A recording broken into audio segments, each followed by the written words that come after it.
Bring the meeting to order at 6:32. Sorry for a little bit late, we had some shuffling to do on the agenda.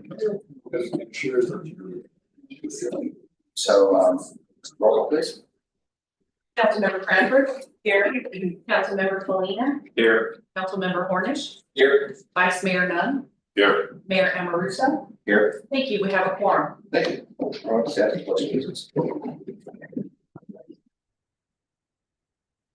Allegiance to the flag of the United States of America and to the republic for which it stands, one nation, under God, indivisible, with liberty and justice for all.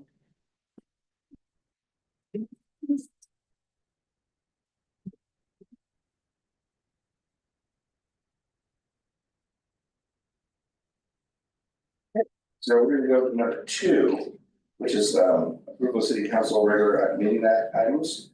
And we need to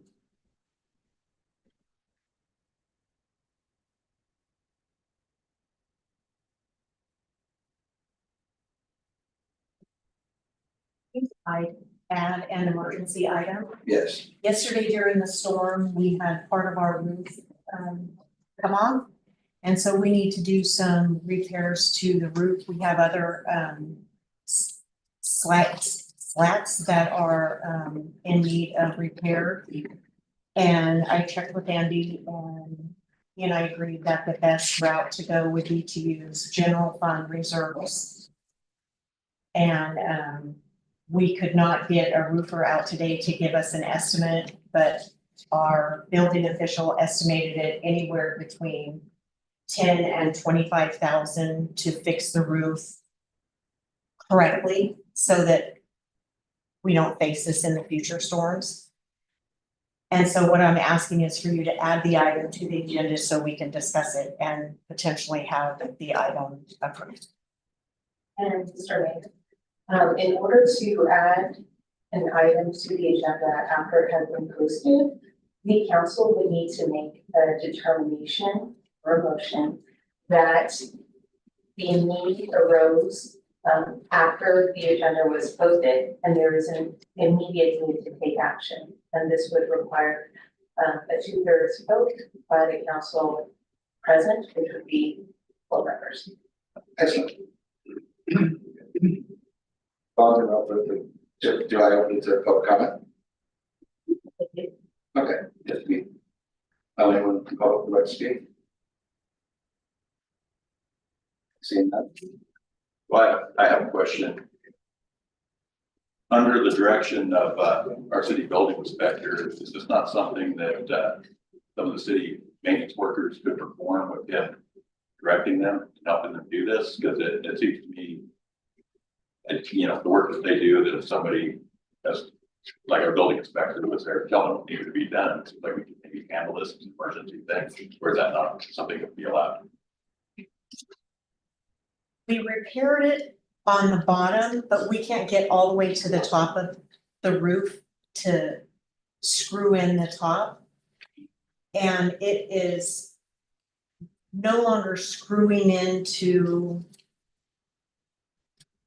the wood that is there. The ridge. So they need to put new wood down. And we can't get, our maintenance workers aren't able to get to the top at this point. And so there's a need for a true roofer. And that's what's causing the item. Yeah, and I understand. My concern is that, you know, running a man lift or whatever, get them up there is a lot less than 25,000, you know, and just looking at the cost of this, if we can immediately do it, if they needed to rent equipment, you know, I think with John, our building inspectors standing by and directing them, I think there'd be a big savings. I don't know if it seemed like an emergency thing, we'd be allowed to do this ourselves and try and save some money here. Well, anything over 5,000 would have to come to us anyways, right? Anything over 20, Or 20, okay. but because we're using reserves, I decided to bring it to the council for transparency purposes. I wanted to bring it to the council. Before we continue discussing this, I think we need to motion to agendize it. Yeah, That's all we're doing right now. yes, correct. So at this point, I'm seeking a motion to agendize this. I motion to agendize the emergency need for roof repairs for using a roofer. Does that cover it, Joanna? That does, and Thank you. Thank you. I'll second. Councilmember Crawford. Aye. Councilmember Felina. Aye. Councilmember Hornish. Aye. Vice Mayor Nunn. Aye. Mayor Amoruso. Aye. Thank you, motion passes. So now we can Talk about. talk. So we're gonna move this to, I think we're gonna call this 7.5.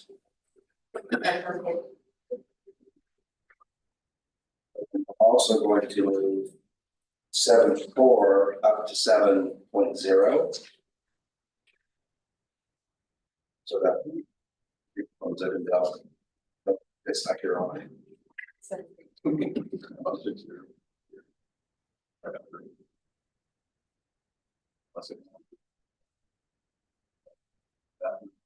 Well, so I was gonna put it above everything. So the first one. So now I'm looking for a motion.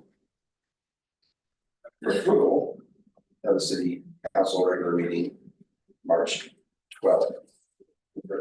Joanna, are you good with what we did? With those corrections. with the corrections, yes. Okay.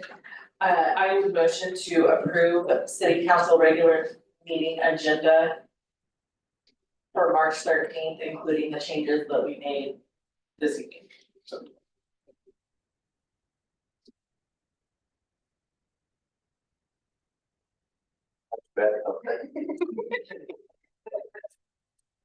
Councilmember Crawford. Aye. Councilmember Felina. Aye. Councilmember Hornish. Aye. Vice Mayor Nunn. Aye. Mayor Amoruso. Aye. Thank you, motion passes. Okay, so now we're gonna move to consent calendars. Oh, I'm sorry, I totally skipped over. Okay, right now I'd like to open up public comments for anyone that's here who'd like to speak, for anything that's not on the agenda.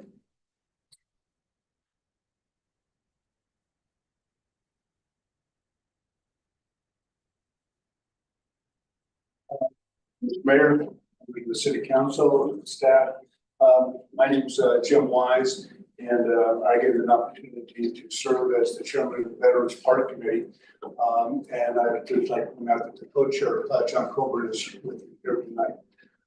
Under the memorandum of understanding that was executed between the Rotary Club and the city council at the city of Plymouth, we have a responsibility to report back to the city council on a regular basis with respect to the progress that we're making for the enhancement and construction of a Veterans Park that would honor all of the men and women from District 5, Supervisorial District, who have provided service to the United States military from our area. So this is just a quick update for you because I realize this is the first time I've had an opportunity to brief all of you as to the status and the next steps for the park. I don't know if you've had an opportunity to take a look at what we're doing there, but we're hoping to close in and have the completion of the park done ideally within the next 60 to 90 days if we can. If you're not familiar with the general layout, we have expanded the footprint around the flagpole, and around the flagpole will be 6 polished black granite slabs that will list the names, and will have the engraved names of every individual from the 1900s forward from our supervisorial area who have provided military service to the military. In addition to that, we'll have along the back fence line 6 smaller slabs that will provide brief narratives of each of the military service branches with the QR code linked on those composite plaques that will provide a link to a Wikipedia page that will be a forever update for anyone wanting additional information about each of the service branches. In addition, the existing DG walkways that are in the park will be converted over to concrete walkways. And in addition, we'll create a new walkway on the south side of Arroyo Ditch that runs through the park that will link the two footbridges that I think you may have seen in the park that will allow us a continuous loop and walking area all through the park. Currently, we are doing the grading for all of the walkways that will be done. It's a question of us trying to fit this in, weather permitting, but as you may be able to see, some of the grading has already been done coming off of the one bridge. We'll hopefully be able to complete that in the next week or so. And we have the concrete company that we have been working with throughout, able to do the forms, and we'll be pouring those concrete slabs just as soon as we can. The slabs for the walkways, if you will, or the walkways, will be done in 2 stages. I realize I'm out of time, but. You know, just, yeah, go ahead. Okay. No, go ahead. Yeah, go ahead. Thank you for your indulgence, I appreciate it. We've got to bring a small tractor in to hoist the slabs into place around the flagpole, so that we're gonna have to create this, doing in 2 stages. We've got it pretty well monitored and we're in pretty good shape there, but that's why you'll probably see us doing this as we've done. We've been working closely with Caltrans, and we've worked with them to bring their new hiking biking trail coming down Highway 49. They've agreed to put a spur into the park. We've worked with Caltrans and we've got that sited and located. That's done, and all of this will be done in pursuit of ADA compliance. I would just also point out that we have currently, in terms of full transparency, a little over $161,000 left in our budget. I anticipate that the known expenses that we have left to complete all of this is going to be about $80,000. The fundraising opportunities are still ongoing. It's our goal to leave about $100,000 if we can into this account to create an escrow set aside for the operations and maintenance for the park moving forward. It would also be an observation that the engraving for all the granite has begun. All of the service monuments have been completed. We're now doing the names on the big granite slabs themselves. Hopefully that will all be done by the end of this month. And we are looking at maybe an installation again within the next 60 to 90 days. And I just would like to just shout out to not only the committee, all volunteer committee that has been helping to steer us up through all this process, but the incredible volunteers, many of whom are here tonight, that have helped us with every stage of the installation, the construction, the work of the park.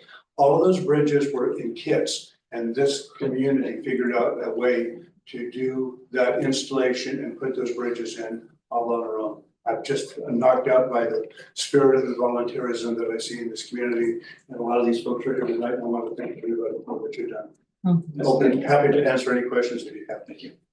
Thank you so much, and thank you so much for serving our community in such an awesome way, and our veterans that are still here and have gone on. Thank you. Thank you very much. Well, yeah, I looking at it lately, jumping down by, looked at a lot closer at some of the work you got going on. It's amazing, and we all appreciate what you're doing a lot. Just one final note. This is a dynamic monument. Every year, the names of every man and woman who serves in our military will be added to the monument in perpetuity. So it is our hope that this will always be a constantly changing and enticing park for all of our citizens to enjoy. Thank you. Awesome, thank you. John? Jim, I want to thank you for doing a lot of that legwork too, grant finding and doing such an incredible job gathering your troops. No pun intended, but yeah, it's been amazing job. Thank you. Thanks, Will. As normal, as Jim has done, a job on this and unbelievable job reporting on it, and didn't leave anything for me to say, except that this is a Rotary project. And the Rotary has been very, very helpful in moving forward and very progressive on it. So I thought maybe I ought to volunteer for that whole committee for Zippo Ridge. Or maybe start out a chicken pot roofing company for you to consider. Thank you, and it's been a work in progress and we're really happy with it. Thank you. I hear there's flamingo parties in Zinfandel Ridge, maybe we need to start some chicken flat parties. And John, we don't need you on the roof. Yeah. Just Yes, saying. please.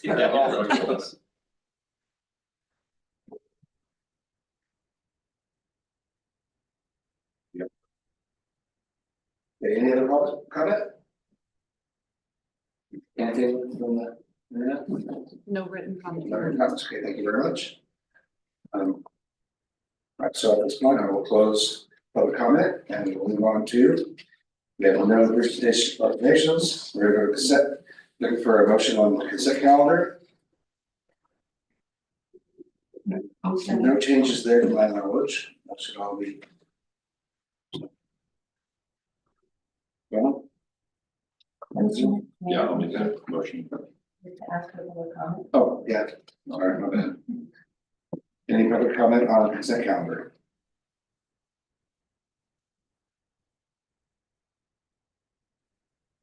Any written? No written public comment. Thank you, and so public comment, now looking for a motion. Make a motion to approve the consent calendar. After that. Second. Councilmember Cranford. Aye. Councilmember Colina. Aye. Councilmember Hornish. Aye. Vice Mayor Nunn. Aye. Mayor Amoruso. Aye. Thank you, motion passes. Okay, we move on to 6.1. Public hearing to consider final guarantee performance under State Community Development Block Grants CDBG 20-CDBG-3-00370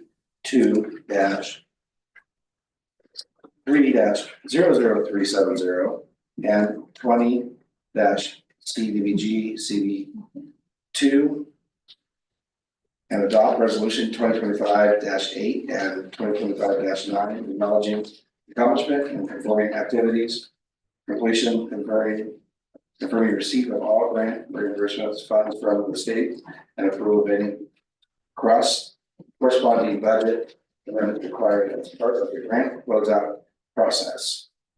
And I'm going to start with Margaret for staff report. So this is part of the requirement for CDBG to have a public hearing and approve these resolutions confirming the activity and completion and that we have received all grant reimbursements. We have received all of the funds from CDBG for the project. We've used every penny of the grant money of $269,994 on the fire station. We upgraded the fire station's generator so that they can actually raise and close their doors during an emergency, which they couldn't do with their previous generator. I'm just hitting some of the highlights. We installed an exhaust system in the apparatus bay so that when they turn on the engines, the apparatus bay doesn't fill with exhaust from the engines, which is a little important. And we finished some of the rooms that just had tape with no covering. Extra. Thank you. Or paint, and we did that. We replaced flooring, we replaced some windows that were upside down. We redid the front office so the public has a place to come in and talk to whatever commanding officer is on duty. The fire station looks pretty good. We put in a hose rack at the back of the station so they have a place to put their hoses when they come back to try to dry them. We put in a compliant ADA parking space up front. And that is pretty much what we did at the fire station. The fire station is complete. The project is complete, and So I'm asking the council to open the public hearing, take public comment, approve the two resolutions, and deem the grant as complete. Okay, thank you. So, I'm going to open this. And looking for public comment. Do you have public comment? Any written? No written public comment. Thank you very much. So, looking for a motion. Oh, I'm sorry, I'm gonna close the public comment. Sorry. And any discussion? Yeah, a few points. Are we open that discussion? Yeah. Yeah, I was reading through this and I've looked at the firehouse. It's wonderful. Looks great. I wish this would have been done when I was working at that firehouse. Many of the concerns we had back then actually have now been addressed with this work. There's a couple things that kind of bother me with the renovation of the firehouse that I want to bring up tonight. Some years back, the city council had voted that we were going to name our firehouse after our former fire chief.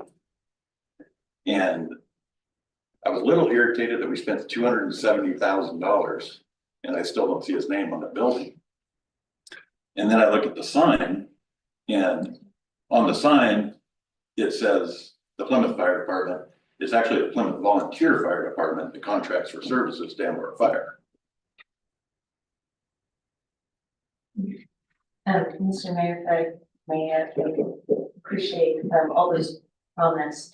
I do think that this agenda item is on the evaluation of the performance rather than the meeting. If there was an issue regarding the meeting of the department, we could certainly add that to a future agenda. I guess I have some opposition to closing it out with $270,000 got spent, and this wasn't done. But I'm just one vote.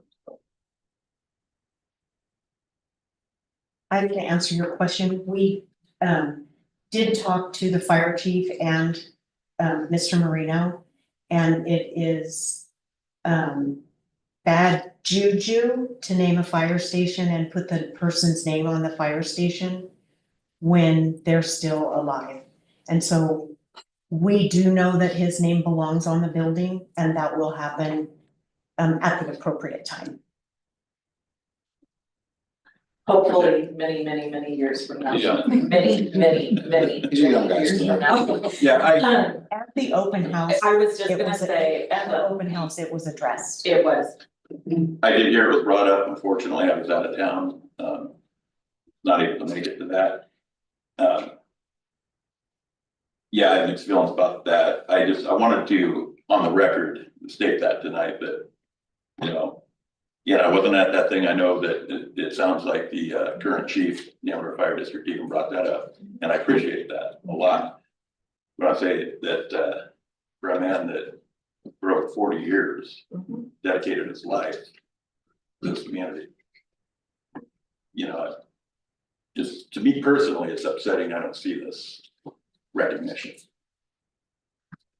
Oh, sorry, Margaret, no. Right, the chief and I had a long discussion about that, and we moved forward in a way that was respectful to Mr. Marino, and he was contacted. Mr. Marino was contacted, His sons were there. and And I haven't And spoken to him. my recently. understanding was he was okay with the way things were going.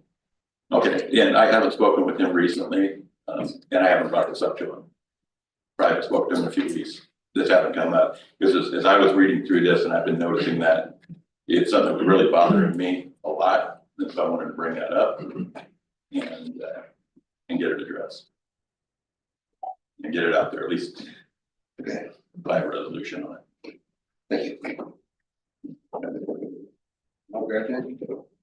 Okay, I think we looking for a motion to close this out. I'm sorry, The motion would be to adopt the. adopt the resolution. And we could take each one at a time of vote that is.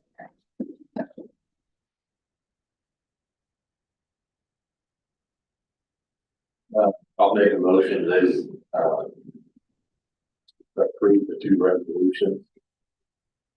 And consider the grant complete. That's covered. Yes, the resolution that's needed to be put back forward. I'll second. Councilmember Crawford, Yeah, now that we did address the concern about Mr. Marino's name being on the building, I'm satisfied. And I'm glad to hear that he didn't want his name on there for bad juju reasons. So yeah, I. Councilmember Polina, Aye. Councilmember Cornish, Aye. Vice Mayor Nunn, Aye. Mayor Amoruso. Aye. Thank you, motion passes.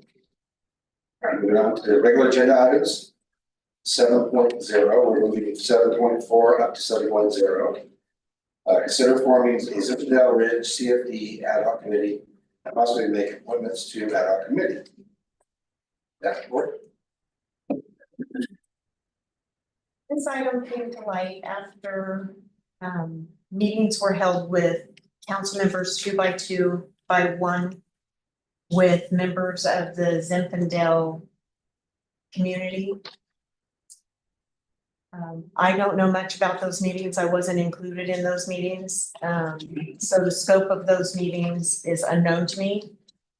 I had suggested a study session with the council and the HOA board to get everything on the table for discussion prior to forming an ad hoc committee. That is still my recommendation. I think if everything's on the table before we form an HOA, that way all 5 members of the council can have a say and get their thoughts on the table. Otherwise, you're gonna have 2 people listening and saying and coming back and going and back and going. Which is very difficult and very time consuming. I'm not against an ad hoc committee for this. I think it may be a little bit premature. But I do think that parties need to come together and put the issues on the table. So that then the parties can start working on what the issues are and coming to a resolution on what the issues are. And then we're going to public comment. And I did receive public comment from Maria Ireland. And so I want to add that into the record. And then we'll have to go forward. Is there anyone who's going to take it up to speak? I have to talk loud now. Yeah. Right? The ceiling falls. Exactly. Maybe we need a new Steve BG grant at City Hall. I appreciate the opportunity that we had for all of us to do some small meetings up in Zinfandel Ridge. And we as a community are very grateful for the time and the attention that you all gave us to come up there and listen to some of the concerns that we had. I think Margaret raised some points and let me try to address those. The CFD was created obviously under the Mill Roos consideration. And there are strict parameters for what you can and can't do under the state underlying statutes. Because we are a CFD, the local jurisdiction makes the determination as to how you will receive the expenditure of these funds. And what we have realized is that there has been expenditures made out of these CFD funds, which are essentially our property taxes. And we have lacked the opportunity to really have transparency throughout this. So the full emphasis here was to create some type of an advisory committee of the affected community that really has no say-so as yet as to how those funds are expended, but has the most knowledge as to what the greatest need would be, because under CFP statutory guidelines, funds can only be utilized for a limited series of purposes. Our recommendation is immediately to create an advisory committee to work with the city council, which is the ex officio board controlling these funds. Our recommendation would be an ad hoc committee that denotes a temporary nature. We would like to see actually, as long as that there is a CFD in place, this actually be a permanent board. Again, going in advisory capacity, we have no vote for the expenditure of these funds, but we do have a feeling that we know best how these funds should be spent because of the parameters, again, under the underlying statute for what these funds can be spent for. Secondly, there's precedent for what other communities already have done. Ione, for example, has an advisory committee that advises their CFDs and their council as to how these funds could be spent. And thirdly, I think a publicized budget with transparency would be a really important component of us moving forward. And we in the community would strongly urge you to consider the immediate adoption of the creation of a permanent committee to advise the city council for the needs and the expenditure of these funds. Thank you. Thank you. Any other public comment?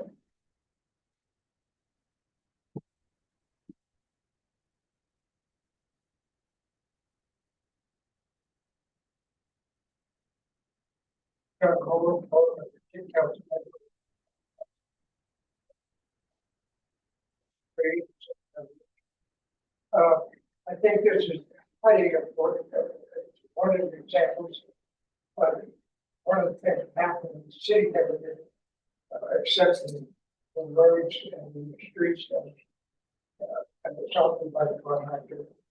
And there was several reasons for that.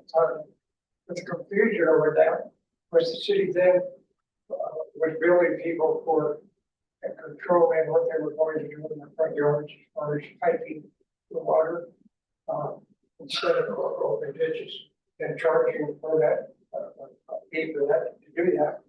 What's even the city's property is still in the hands of the CST. So anyway, I think it's very, very important that you do work with them in effort to try to solve the issues that we still currently surrounding. Thank you. Thank you, John.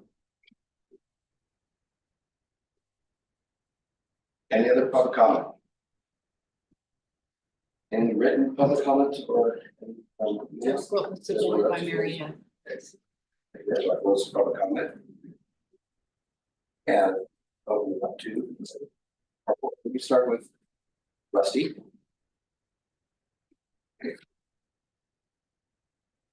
I think it's important that we get things figured out. It's been 9 years. Forming a committee, I think, would be a good way to go. You know, with folks from Zephyrville Ridge, I have no disagreement with that. Everybody has to be involved. If we can figure out, in my view, how all council members of the committee can be involved instead of just a couple on an ad hoc committee or whatnot, if we can all be involved with the formation and day-to-day operations of this would be great. Because at the end, we're gonna need something, you know, what the city's responsible for, what Zephyrville Ridge is responsible for. Sounds like they're willing to help create a budget, we can have that out there. And here's a question I have, correct me if I'm wrong, but is there a way they can govern themselves? Not just have a committee, but a board of directors of Zephyrville Ridge that handle this stuff, that handle their budget? Yes. Okay. That's all I have for now, Peter. Thank you. Wendy? I want to thank the folks at Zephyrville Ridge for taking the time to invite. It was myself and Peter that went together. It was the time that worked for both of us. And, we went and met with a handful of folks up there, and it was a really good time. We had a great conversation, got to know some of them better, which was wonderful. And, so I think that one of the things that came out of the discussion for me was that it seems like there's been some past grievances on both the side of Zinfandel Ridge and the side of the city regarding maybe the way certain people have handled things, be it city staff or Zinfandel Ridge members, or HOA members, I guess, to be more specific. And so what I really took away from the meeting was that we kind of need to wipe the slate clean, maybe start fresh and come up with a way to move forward that's positive and that works well for the community members. I do believe Zinfandel Ridge members pay a lot of money for living in a beautiful place that they live in, and I think that they deserve to be heard. So just like any other city council, or excuse me, citizen would be. So my thought was originally, and this is why we're discussing this, because maybe there's a better way to do this. But my original thought was forming an ad hoc committee so that it was a temporary committee to kind of come up with the next step plan versus saying, okay, we're gonna form a permanent board right away because technically we are the CFD board right now. And I'm assuming because of the way it's written in the CFD, we will remain the CFD board. However, I think that doing something where there is a discussion on a regular basis with the HOA is what's needed, be that a monthly meeting or something to establish that there's a good communication between the two. So that's why I originally thought an ad hoc committee would be a good idea. I still think it's a good idea to at least get the ball rolling in the right direction, a step in the right direction. And we have ad hoc committees for the tribe, for the sheriff's department. I don't see this as being anything any different. And so, to me, that would be a good option and a good show of faith on the city council and the city's part of like, okay, let's partner so we can figure out how to move the ball forward. So that's my 2 cents. I think it was, You have no skin in the game. I'm sorry. You have no skin in the game. No, I want Do you need to recuse yourself from this? I don't think so. Just absolutely. I think it's absolutely imperative that we do form some type of committee that meets on a regular basis. And I say that because I think it's been so murky and muddled that first and foremost, communication is key. No communication is the worst because everybody's brooding and making up their own minds, right? So some communication will be better. A regular communication on a monthly basis, I think, would behoove all of us. And secondly, transparency, right? You don't know what you don't know. City staff and or HOA board, right? And I think again, with the whole guesswork and he said, she said, and I think that's, we can just mix that. I also think it would be an educational way of finding out who does what, who's on the hook for what, right? The lay of the land, if you will. And I think we can work on some clear outlines. I like the, the whole clean slate kind of a thought process. And yeah, I don't think there's been a budget set up as far as percentages or dollar amounts for, hey, you know what, this should go this way, this should go that way, and absolutely they should have a say, because there's a lot of money that will eventually help with all the other contracts, sheriff, fire, or otherwise. So those are my 2 cents. So thank you.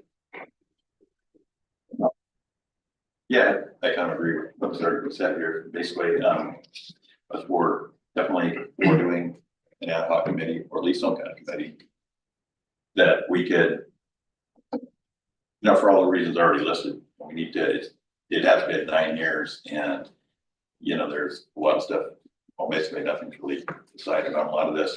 So whether, you know, it's just some kind of permanent committee that meets all the time, or it's an actual ad hoc committee that we do for now. I just want to do something so we could get this resolved with the citizens out there, and move forward and feel they have a voice. Thank you. So I agree with my esteemed colleagues. My take from that meeting was also pretty much the same. I think we all came from the same, came out with the same kind of, you know, feelings on this. I tend to lean to think that we need some clarification. So I think I like the idea of doing a workshop, like a 2-hour workshop with the city attorney here to address some of the stuff, to kind of come to a point to then create that ad hoc committee or a standing committee of some sort. To work through this process, because I think again, transparency is gonna be everything. I think knowing our legal challenge, because I mean, I know there was a lot of questions brought up that day when we were up there. And my thing was, we need to talk, that's a question for our attorney, because I didn't have the answer. Yeah, because I don't know what the legalities of that, you know, every little moving part and piece of this thing. So again, I think I agree that we all, yeah, we need to move forward with this, but yeah, I love her, love ideas. Clean slate, let's start fresh. You know, no animosities, let's move forward. But I think as a council, I think if we did a workshop, we could get a lot of questions answered and then move forward into So some form of. to your point, Peter, with the whole workshop, I mean, I'm hoping that we get to do a whole budget workshop. Right. All of us, and I'm wondering if we can then include that and said. I think it's a separate issue though. I mean, it's part of the budget, yes, Right. but I think that's a different, setting up a committee and all that, I think it's a separate conversation. Right, but it would have to be part of our budget workshop because it is budgetary restraints, correct? I want to refer to the. I was just gonna say, in my opinion, I think that we need to form the ad hoc committee prior to having a budgeting workshop. Because we need to know.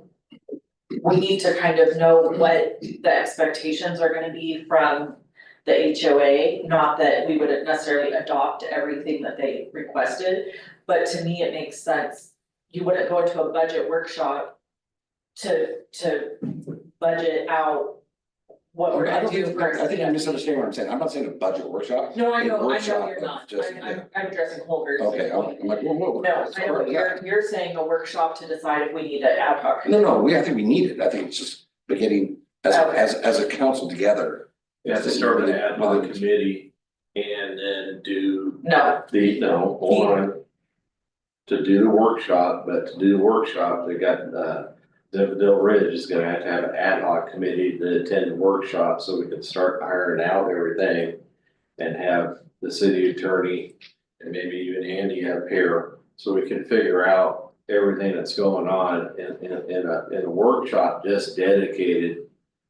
To figuring out Zinfandel Ridge, a couple hours, budgets will fall out of that eventually after that, but we gotta get everybody together.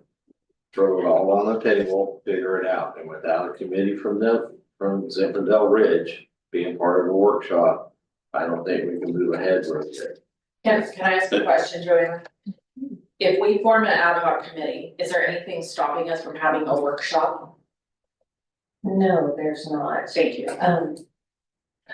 The other thing too is, you know, with the ad hoc committee, you could also invite staff and city attorney to also be present to assist in answering any questions or, you know, looking into other issues that may involve more time, if that helps. So when I was thinking, when I heard the word workshop, I was like, oh, is this something that you would want as a grant meeting? But you could actually have like a workshop session within the ad hoc committee and then report back out to council. So there's that transparency component. Yes. Once you I'm have sure. that worked out too as well, if that helps. I was gonna say, I kind of agree with what Rusty was saying on this.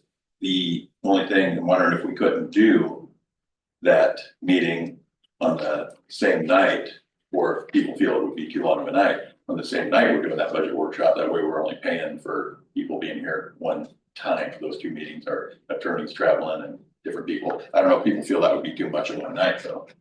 But it's two different things. Well, yeah, I realize it's two different things. It would be like you'd have the one meeting and the other, because you have to have the same people. I here don't for think that, I personally, I think that that budget workshop just needs to be that by itself, because I think that's gonna be all consuming. Mhm. And I think it's gonna take a long time for us to hash things out.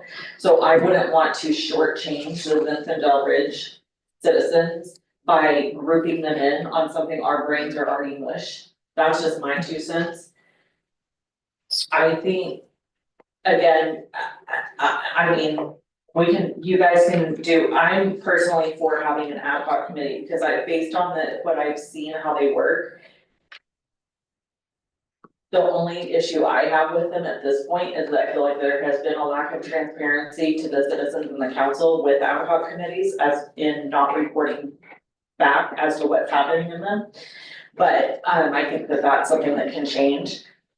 The biggest issue I see right now is there needs to be some good faith steps taken forward by city council and by the city and the HOA to come together and start making amends and moving forward. So that's my 2 cents on it, and I'll leave it at that. Through the mayor, to address council member Cranford's comment about reporting back, council could also direct the ad hoc to report back as well on specific parameters. That's the thing about this ad hoc, I think it's highly important that all council members be part of this first go around with this temporary ad hoc committee, if it's formed. There would be an issue in terms of all council members being present, because that would just be a meeting like this where we put this on the agenda item tonight to flush through all the issues. And ad hoc cannot be a quorum of the council. So it would have to be 2 or less So members. if we want to all sit, we'd have to have on the agenda Yes. for. Yeah. That's, We can do a study session. if we go that route, Or a study session. around, that'd be fine with me. If it fell under the umbrella of workshop, would that then be an option? Call it study session workshop? The stuff be open to the public. Well, you can have a workshop where all council members are present, which would be just a regular meeting that's agendized as under the Brown Act. Or if you do it as an ad hoc, maybe as an informal, an informal workshop, you could certainly do that too as well, and then report back. So whether you have a workshop is just really in-depth dive into a subject matter, right?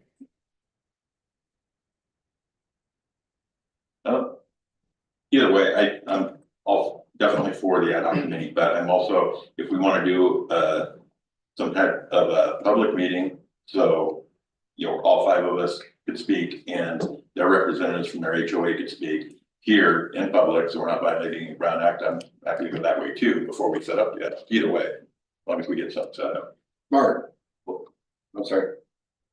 No, I was gonna ask Margaret, what would be the building blocks to create the ad hoc committee now versus taking action later? Can you walk me through that? Pros and cons?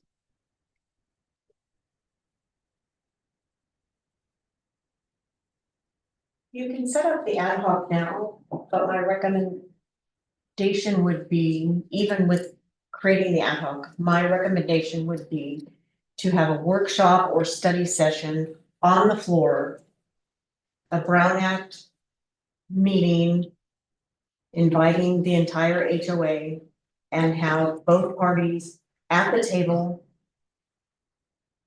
with transparency, talking through the issues, both parties putting everything on the table and walking away at the end of the night with the past behind them and moving forward. that is the benefit of everyone being at the table versus just the ad hoc committee at the table. There's no room for staff to move forward if they're not invited to the table. So Well, we staff did- is invited to the table though at an ad hoc meeting. Not necessarily. Everyone that we've had has been, city staff is there to support. If it was council's desire to invite staff to attend, that would be fine for that committee. But staff doesn't have to be invited. Well, they would be, that's the standard practice that we've done, right? You're on the sheriffs, you're on the tribe, it would only make sense for staff to be there. I have no issue with doing a workshop. We can do a workshop, but I still think we need to form an ad hoc committee so that there is. What I'm trying to do is hold everybody involved's feet to the fire of that we are going to meet on this and we are going to discuss the issues. I don't wanna walk away from an opportunity where we have it on an agenda and say, okay, we're gonna do this one workshop and then it doesn't get brought up again. So that's my, I agree, I think we're all the same. So how about? Yeah. I would like to set a date for it, actually. Yeah, so how about, could we do this, could we agendize? So could we vote that we are going to set up an ad hoc committee without picking the members of that committee tonight and say we're going to agendize it after we have this public meeting? So the agenda item tonight is whether to establish an ad hoc committee, and you could appoint members to that ad hoc. If you additionally would like to have a public workshop too, separately, you could do that before or after the ad hoc meets. I think it really depends on, which approach you wanna take. To council member, Hope's point, if you were to do the ad hoc, if you feel like some of the issues would be better suited in a closed, like, in some initial discussions, not necessarily in a public meeting, that need to be flushed out in more detail first. That may save time so that you don't have it all addressed in a public forum per se. But there's still a transparency component because there's a report back obligation, and so that's fine. So I think it's really the dynamics of how you think you're gonna achieve your goals the best is how you want to approach that. And I think there are different ways to do that. So it really doesn't hurt to form an ad hoc committee tonight, because we could still have this Yes. open meeting. Yes. And we're not violating any Brown Acts, because we have it agendized and we have it here. So we could go ahead and move on this issue, because it sounds like everybody up here is for it. You So we could can do have, that. you could have an ad hoc committee meeting on the issues, and inform that. You could also have a separate workshop too, that everyone is present.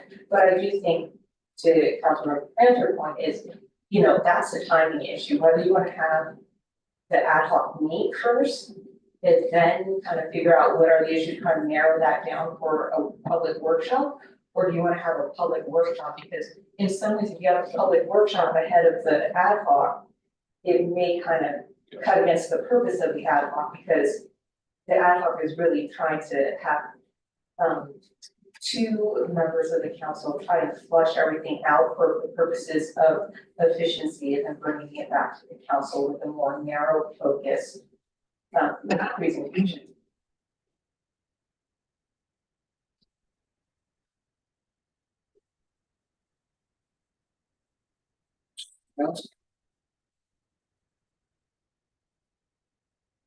We can't open it up again once the close is closed.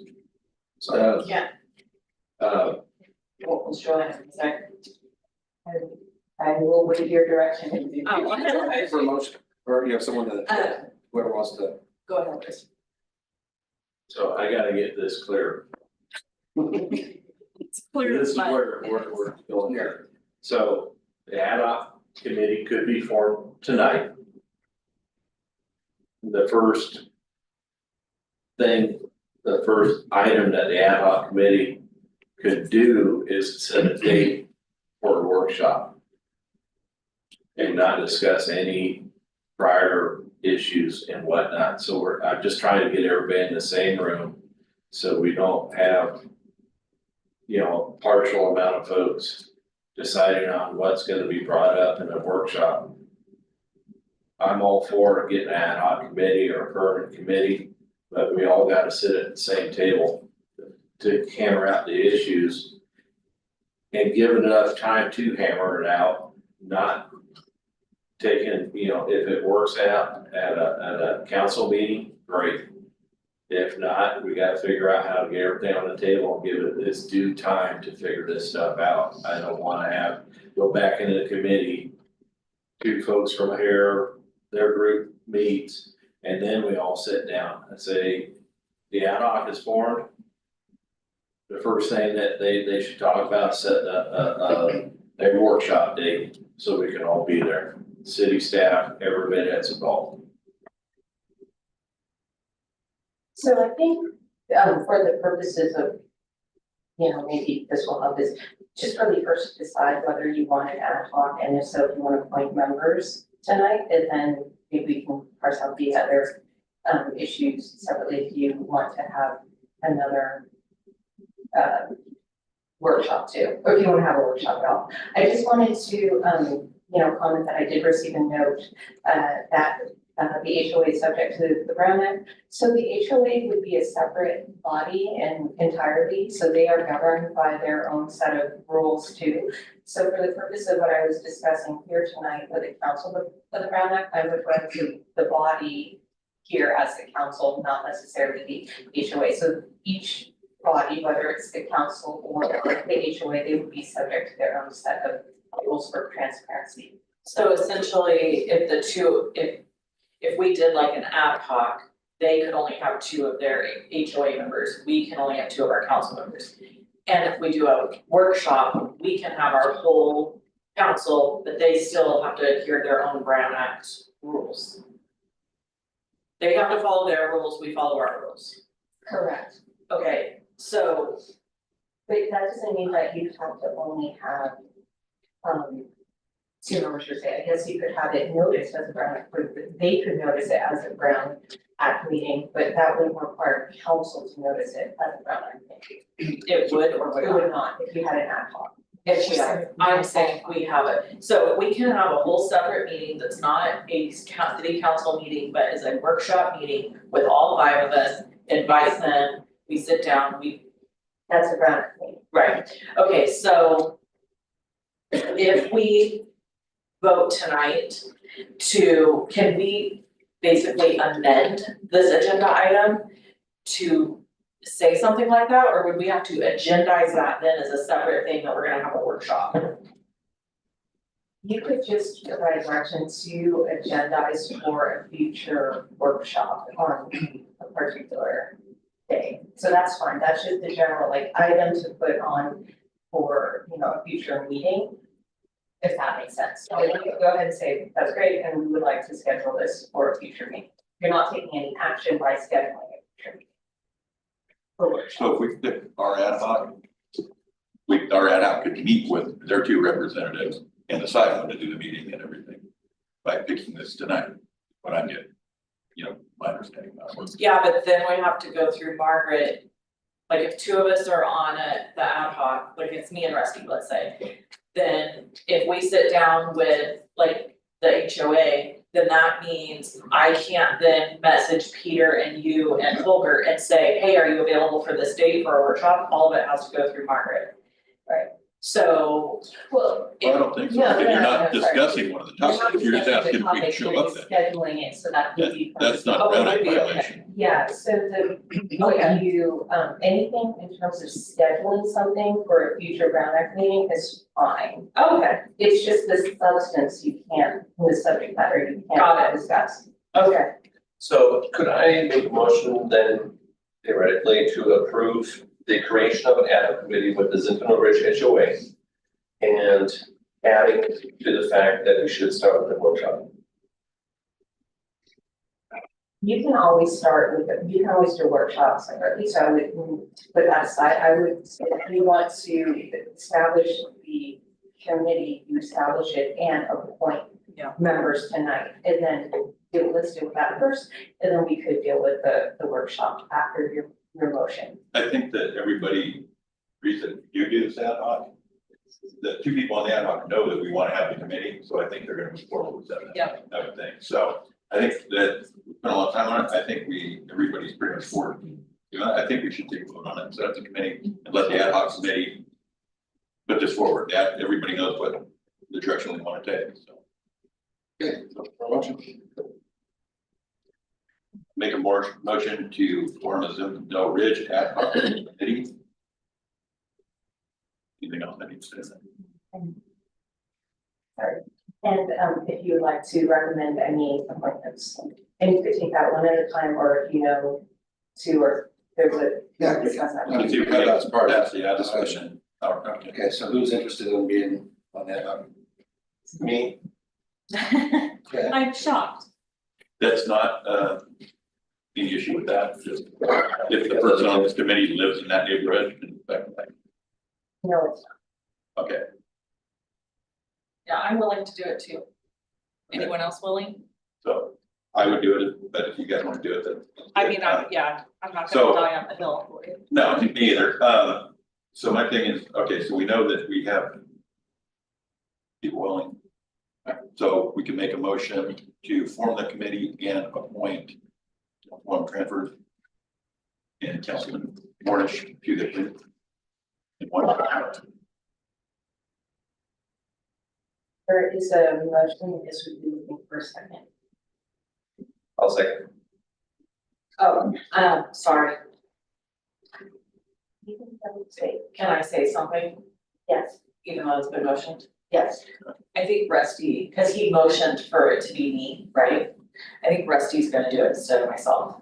I'd be happy to sit on So you could either make a substitute motion to establish the committee and recommend that Rusty and Holger.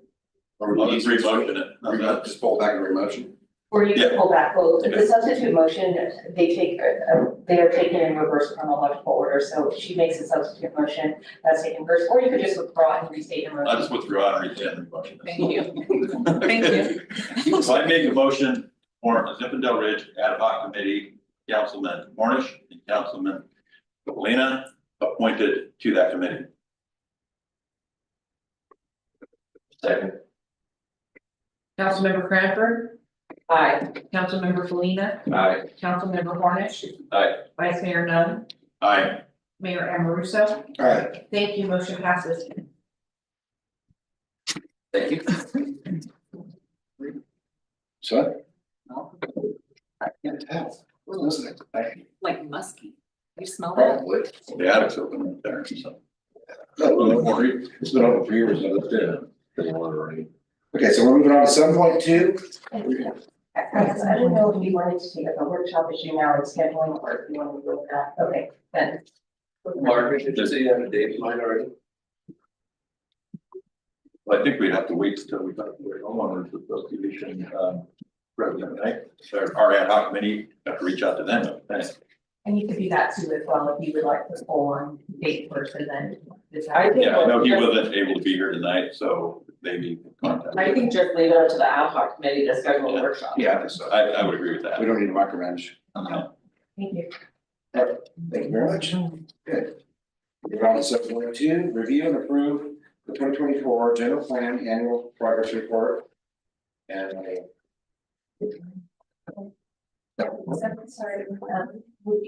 that was 7.0. oh, sorry, so I see, asking, yeah, right, sorry, I'm gonna. I'll scratch my own scratch over here. 7.1, discussion and direction regarding changing to the one planning commission and one city regular meeting per month. Staff. So this item was requested by Councilmember Cranford at the last meeting. And staff put together some numbers for the cost and put that in the staff report, and there's quite a bit of cost savings between attorney fees, consultant fees, regarding planning commission,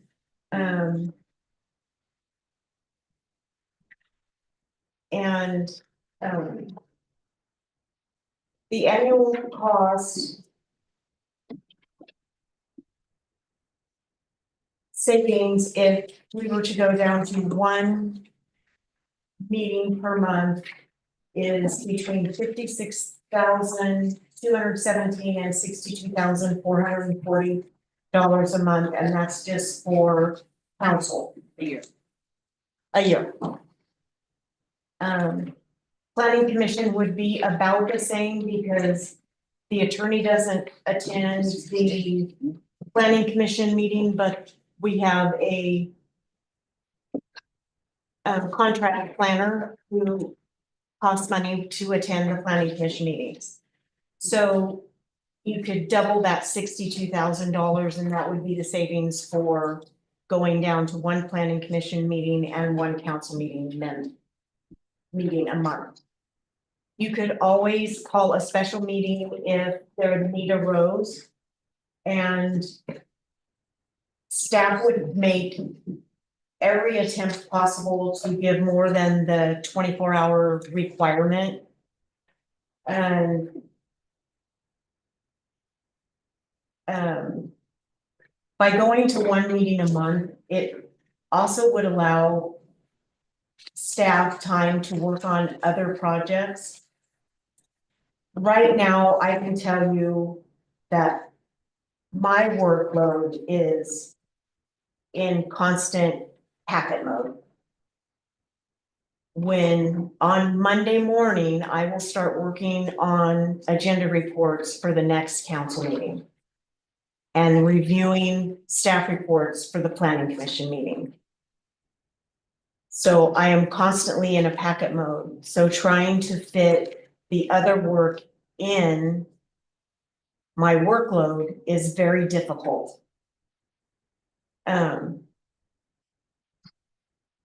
That is why you often see my car down here at 5 o'clock in the morning, or you see me down here on my Fridays off.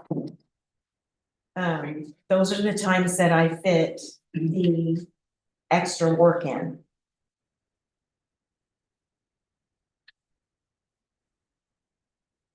So those are the things I looked into. I wasn't given any parameters. I was just asked to look and bring back the items. Those were the things I looked into.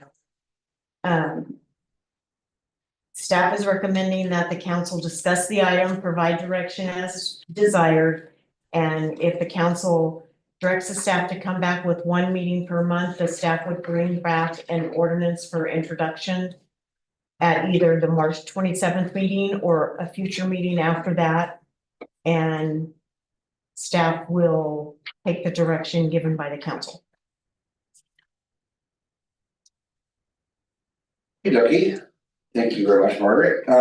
So I was going to open up public comment. I do have public comment on this, and I'm going to make a correction. It's from Amy Gomes.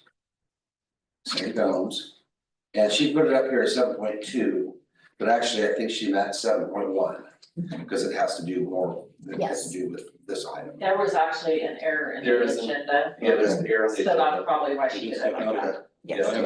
In our packet, it says 7.2. mine says 7.1. No, right here. The agenda. No, 7.2, she's right. So it's 7.2 here, but it's 7.1 on So your. on the agenda. Yeah. I didn't catch the difference on this. Okay, so So, all right, so I have so one letter from her. Yeah, we have one letter from Think her. In opposition to that. yeah, so just want to enter that into the comment. And then open it up, public comment to the floor. Anyone, John?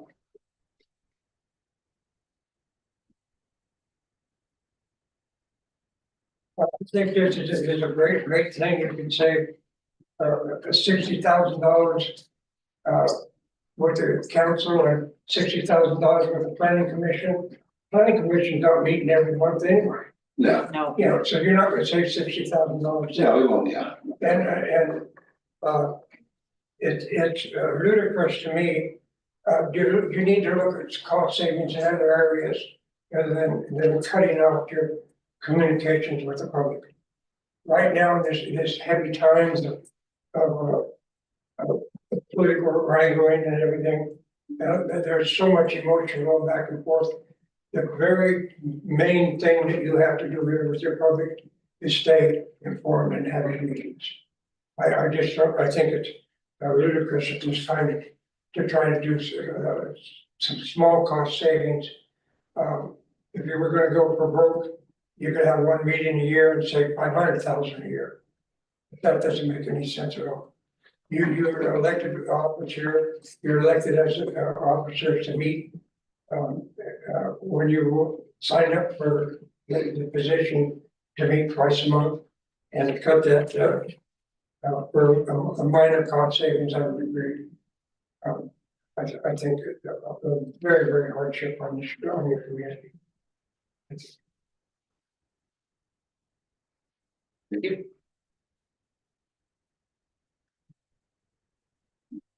Any other public comment? They say none. Any written, other written? No other written comment. Okay, thank you very much. So now I'll bring it, close the public comment and bring it to council. I'm gonna start with Rusty. Sure. No, I got. No, so you did, it's on. I'm gonna do two. Well, a few things on this. Besides the cost savings and whatnot, that could happen.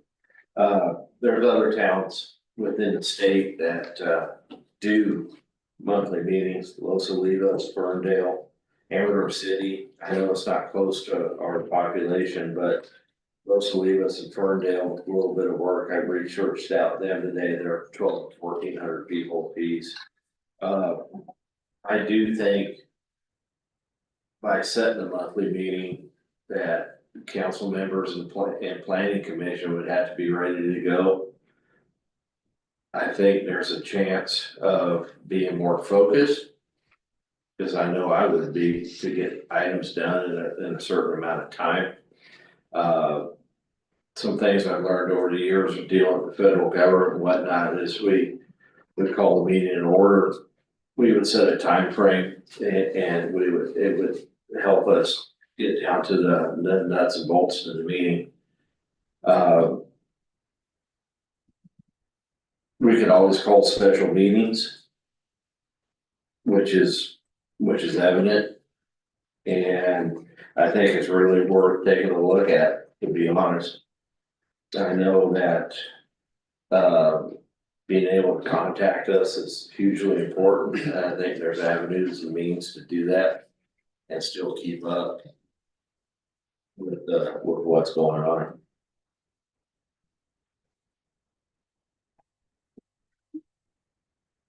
So I'm the one who brought this idea or concept to the agenda. And there was multiple reasons, not just cost savings. One of the main reasons, just in the short time I've been on council, that I find really challenging is that we get our meeting agenda packets on the Monday night, usually around 5 o'clock or later, to review for Thursday. And that's essentially 72 hours. So your council's getting the same 72 hours everybody else is getting.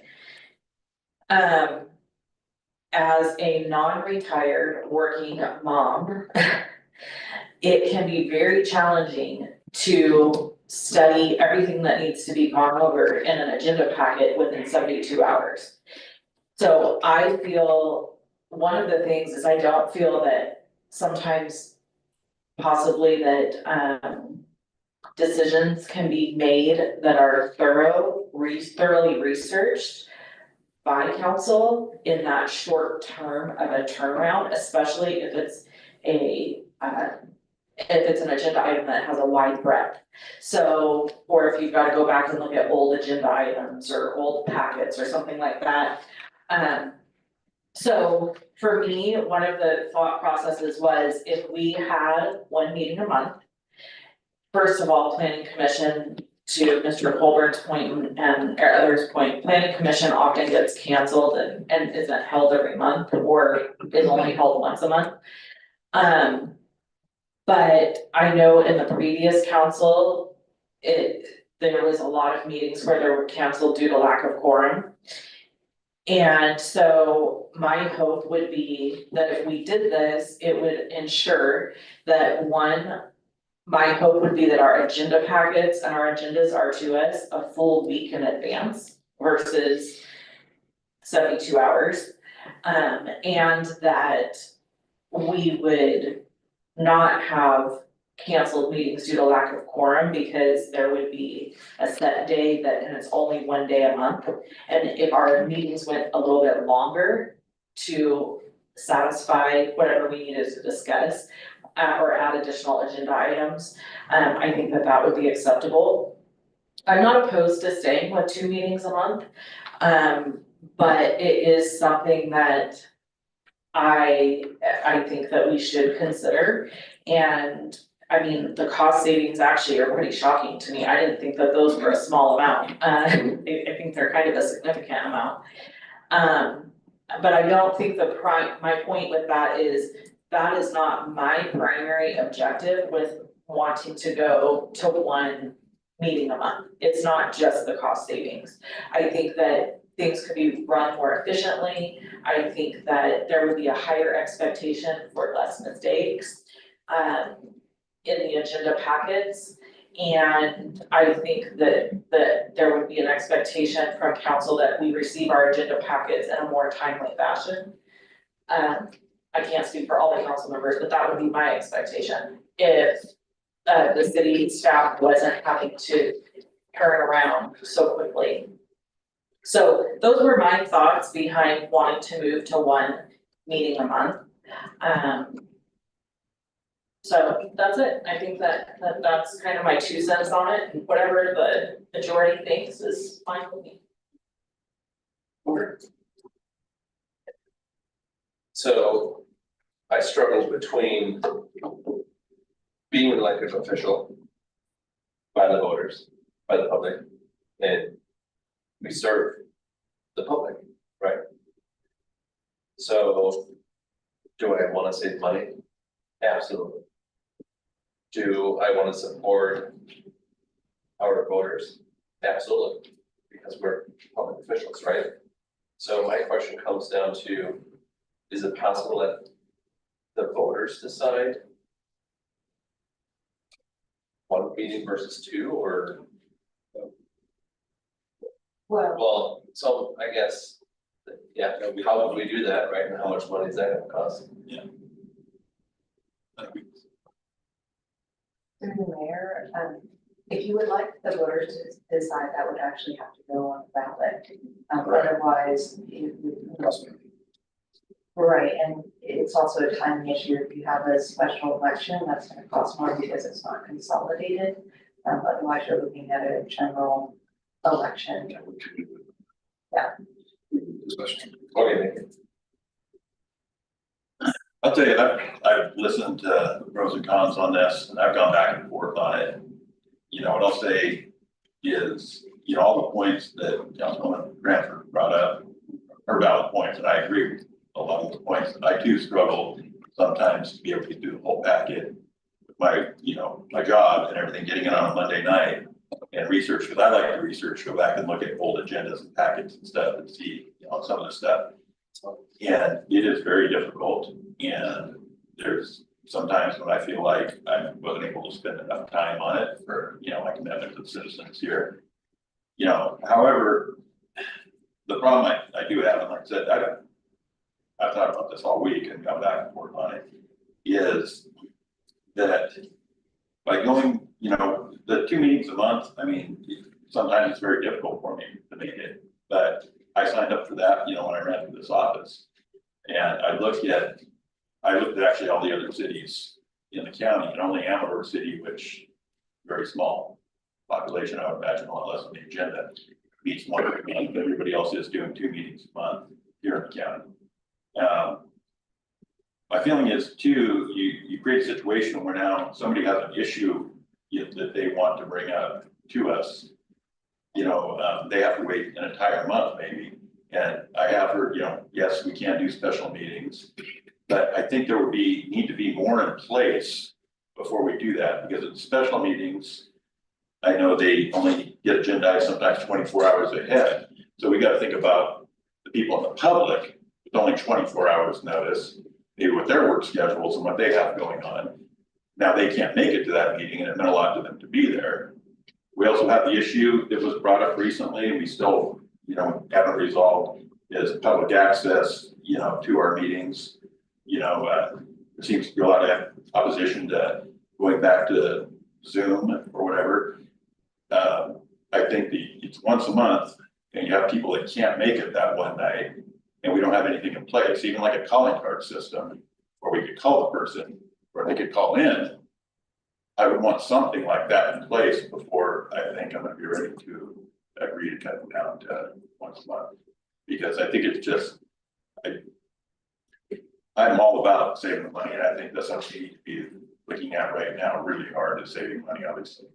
We have going on, but I just think maybe if we put some other things in place to where the public, be able to access us more, whether it's via phone or Zoom or another program like it, before we would do something like that, I would be more comfortable at that point. And I, last couple of days I went back and forth, I was gonna go with it, gonna vote for it, and then I wasn't, then I was. But I think tonight, I'll be honest, I think I'm gonna be a no right now until we put some other things in place. I think there's been a lot of valid points on all sides, I think at this point. I'm going to. What's your opinion? Well, my opinion is, I agree with a lot of what everyone says. I think the savings and other things, are great. I think you made some very, very valid points. I think Rusty made some great points, there's other cities in the state of California that do it that are about the same size. So it's not, we're not setting a precedent, right? It's something that's already kind of been done and is being used. So, I hear, we need to be here for the constituency, but again, like I said, we have the ability to have special meetings.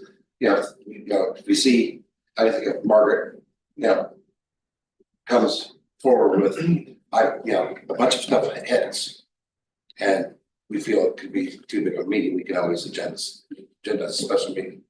I think if in that process, to split that meeting up so that it doesn't become so arduous and large that, we do 5 hour, 6 hour meeting. I think if we were going to do that, if we put some different things in place that, that we were going to promise the public, or make a policy that we would give a 72-hour notice instead of the standard 20. Well, that's what Margaret said. Margaret said it. And then we can give a much larger than 24. And then the other thing though, is regarding the package. Sorry, wait, I have a question. Okay. Give them a 72-hour notice for what? For the For special meeting? Special meetings Oh. only have to be noticed 24 24. hours. But we So could. we can do 36. Okay. Somebody could be out of town or whatever, not be able to make it. So, So we can give. and then the other issue, and this is a huge issue, that Councilman Cranford brought up, that had me kind of liking the 1 month idea, was the only having 72 hours to look at the packet. But I think we can make changes there to where we're like, if something can't get put on the packet, then give us 5 days or 7 days, then you wait till the next meeting for it to go on the packet, unless it's something that's really. But it's the staff time. My issue though with this is historically, has the agenda meeting minutes agenda and agenda packet been provided to the council prior to the Monday before the meeting ever? And sometimes we don't get till Tuesday.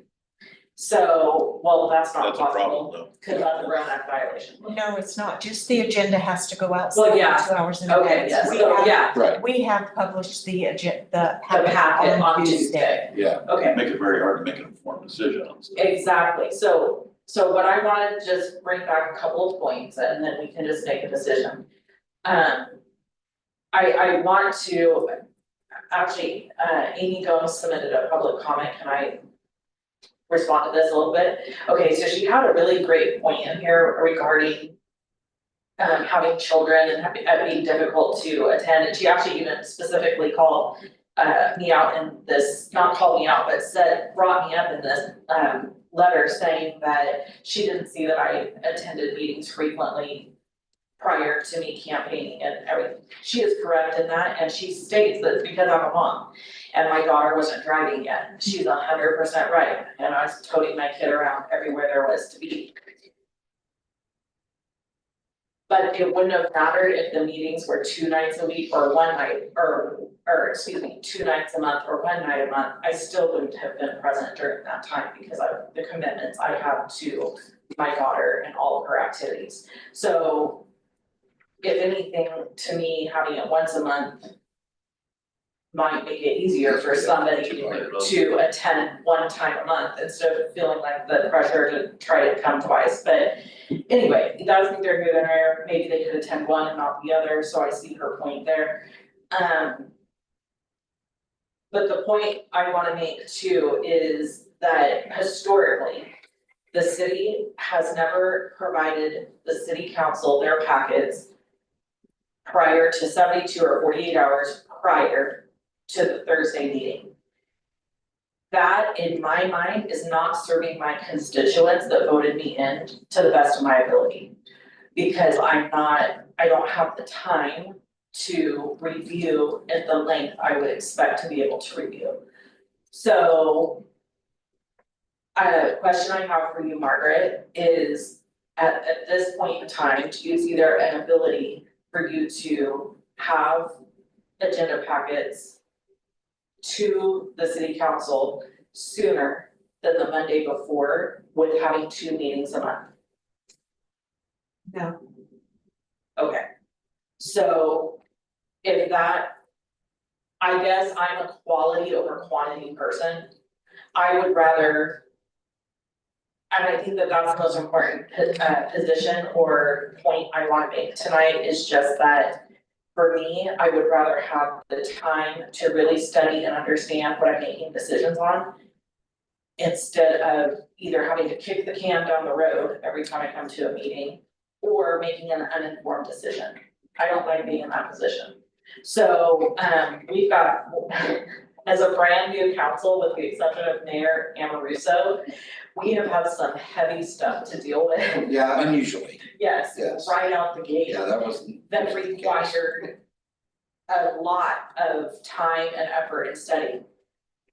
In my opinion, we are going to continue to have some heavy stuff coming with tribe stuff, with the sheriff's stuff, with the budget that's about to happen. We've got a brand new budget. There's the Greelage project that is on our map.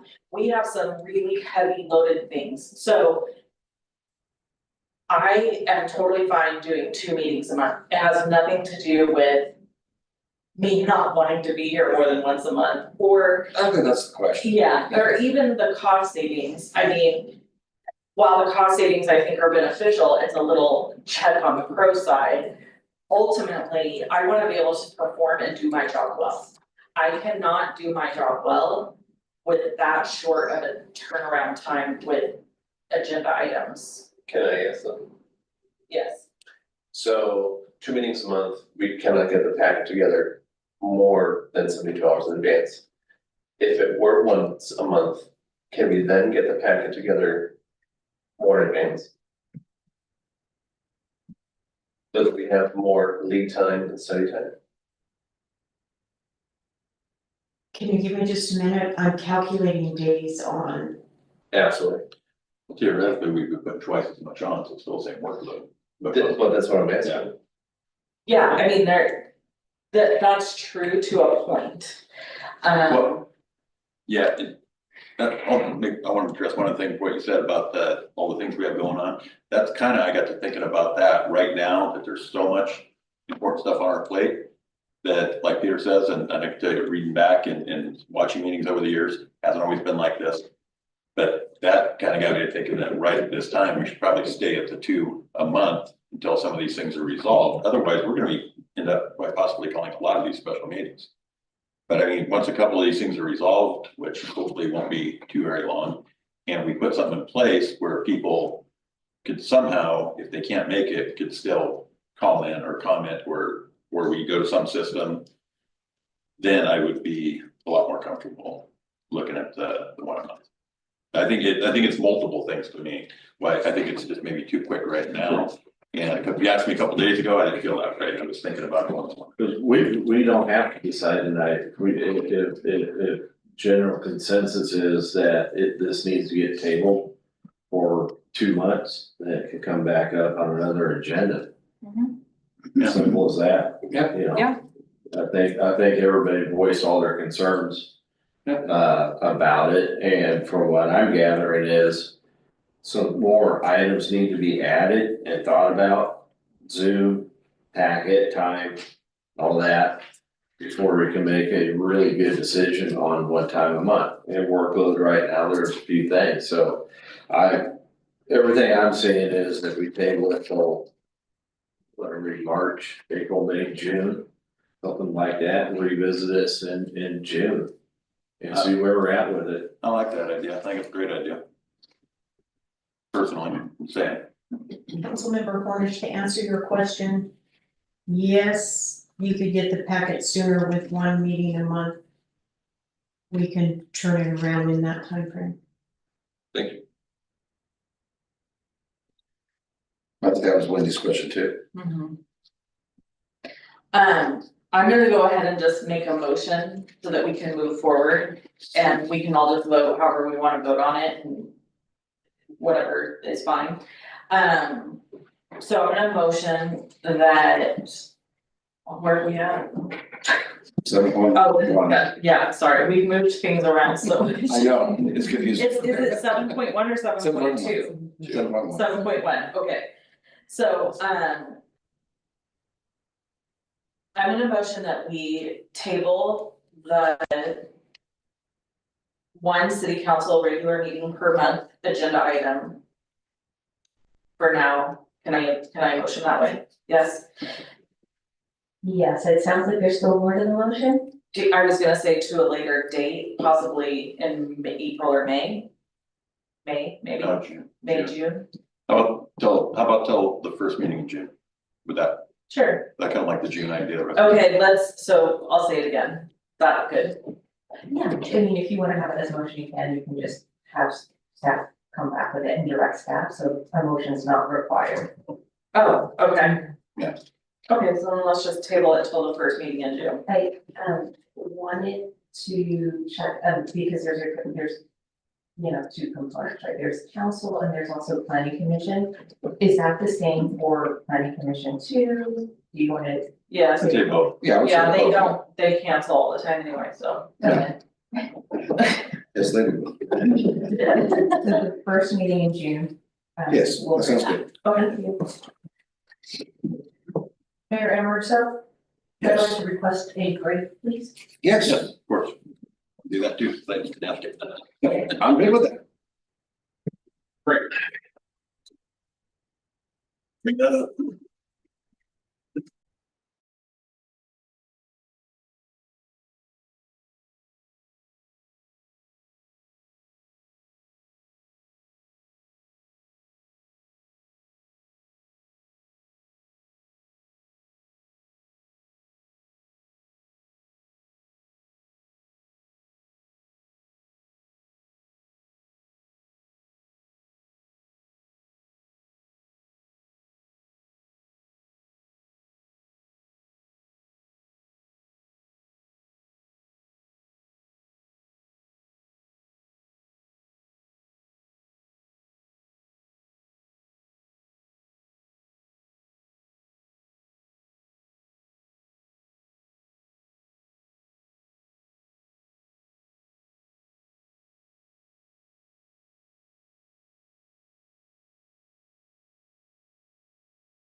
Sorry, okay.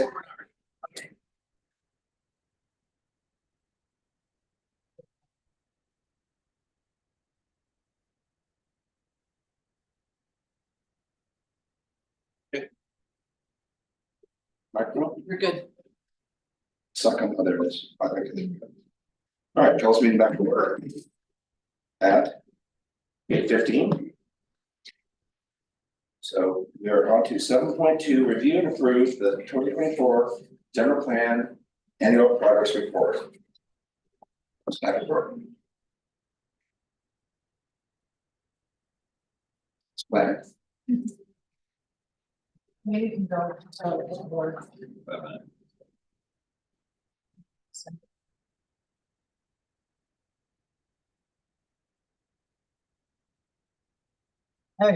go. It's, you go 7.2, it's actually 7.1. Right. And then back. Right, It's, that's good. it's 7.2 on the agenda. Yes. Okay, Yes. our package shows it as 7. Yes. I couldn't find it. To give you a little bit of background on what an annual progress report is. It is actually, the report is required, by the state of California. We are required to submit an annual report on the status of the general plan progress or progress that meeting the general plan action, goals, policies that are within it. As well as, the housing goals. There are 2 forms we have to submit, excuse me. So one is we're required to submit a copy of the general plan annual progress report, which you have within your agenda packet. And we are required to submit that to the Office of Planning and Research by April 1st. And then on a form prescribed by the state, it's an Excel sheet, I have to enter in a lot of information. I have to report back on the housing element to HCD. So within your annual progress report, it does include a discussion of the housing element, but then I have to take that information and plug it into a specific Excel sheet that the state requires us to develop. So by April 1st of every year, I am required to submit that to OPR and HCD. It requires a review by the city council first before I can submit it. Although not required, we did also present it to the planning commission and discuss with them at their the February 20th meeting. We did not have any comments during that meeting. So just to reorient anyone to the Plymouth General Plan who's unfamiliar with it, the general plan was adopted in 2009 with a lifespan of 20 years. And then recently, the city council adopted the 6th cycle housing element in January 2025. So those 2 things form our entire general plan. There are 7 elements in the general plan which does include that housing. The purpose of the APR is to assess the progress that we have made in implementing the goals, recommended actions, and policies within the general plan. What it is it's a good method that planners can use to remind ourselves of some of the action items to start trying to implement them as we can. Some general plans will have a timeline for implementation, ours does not. But when there is no implementation plan or timeline, it's good for planners to be reminded of the action items that in the city, because they're more than just for planning, of the action items that we need to follow. It's also important in saying, are we in a place where the city needs to adjust or redo the general plan? So for example, let's say the general plan, and we had 20 action items in it, and we have done all those action items, and now we have a general plan that's not really working for us. The city might want to move forward with amending or move forward with an updated general plan. Likewise, if we're seeing some situations where we're not implementing any of the action measures within the general plan, that's something that we should discuss. And then again, with the housing element, there's a twofold. One, we are bound by following those action items in the housing element as part of the certification process. We identify implementation measures to meet our affordable housing numbers, and we have to demonstrate how many housing units we're building, how we're achieving those goals on a yearly basis to the state, so they can make sure that we're following through with the plan. Now, the APR has not been done in Plymouth yet, so this is the first time, so I'm gonna kind of briefly go over some of the general plan amendments. We haven't actually had that many, which is a good sign. If you continuously have many general plan amendments here, you can see that we do the general plan is out of date. But most of our amendments are actually related to the housing element. So it was amended in 2011 for the housing element. It was then amended again in 2015 for the fixed cycle housing element. Related to the fifth cycle housing element, we needed to approve a general plan amendment. Excuse me, to change the land use designation of the property from auto urban residential to high density residential to meet our required regional housing needs assessment numbers. And then along with that, we also needed to amend the general plan to create that high density land use designation. So we did that back in 2015. And then in and then again, we had another property that we had to redesignate. It's a 6.27 acre parcel. Again, we did that one with it's the high density overlay. So we redesignated as high density in the general plan, but we had to give the zoning designation of the high density. So those are really the only amendments that we have had so far on this general plan. So again, most of them are just related to the housing. Some major development applications that we've had in the last year. We have the 49er Village site modifications in the check-in area. They're modifying the area with which how they process their check-ins. So they're changing the check-in paving area, they're increasing the size. They're also to accommodate that, to make it a more smooth process, they do need to remove some sites, original sites. And they will be updating a bathroom on the site. So that has actually been approved and they are working with HCD right now because HCD is involved with the permitting process since it's an RP site. And I believe they're very close to getting their permit, so construction should start soon. Veterans Park mural modifications were approved in December. Currently underway, we have the Arco gas station and convenience store. Right now, we have a draft mitigated negative declaration that staff is reviewing as well as the city attorney. And hopefully that will be coming to hearing very soon. Once the mitigated negative declaration is done, we will post it and circulate it for public review as required. And then hopefully upon close of public hearing will be, close of the public review process. We'll hopefully be able to then notice it for hearings. We'll go to the planning commission first. They will be making a recommendation to the city council. The city council will be acting on the project because it does include it. So. We also have Greeley Ranch under review. Greeley Ranch has been a project for quite a long time. They have since modified their project to eliminate the expansion of 49er Village and just go with a single family residential development. Right now, they're thinking 299 homes. It's very conceptual with accessory dwelling units for some of the lots, but again, it's very conceptual. I don't have complete plans. I don't have a tentative map yet. We're working through CEQA right now and some of the issues related to serving the project site. So that is currently under review. I don't know when you'll see it. Probably it's a little bit further down. And then we have plans that have been submitted for a 88-room hotel. That review is currently underway. They did recently resubmit and they received an incomplete letter from the city. And most importantly, they do require review under CEQA. That has not been started yet. So again, this one's a little bit further down the road before you'll see anything. With Greeley Ranch, it will come before council. The hotel will not, because it just involves design review and the associated CEQA review. It doesn't require council.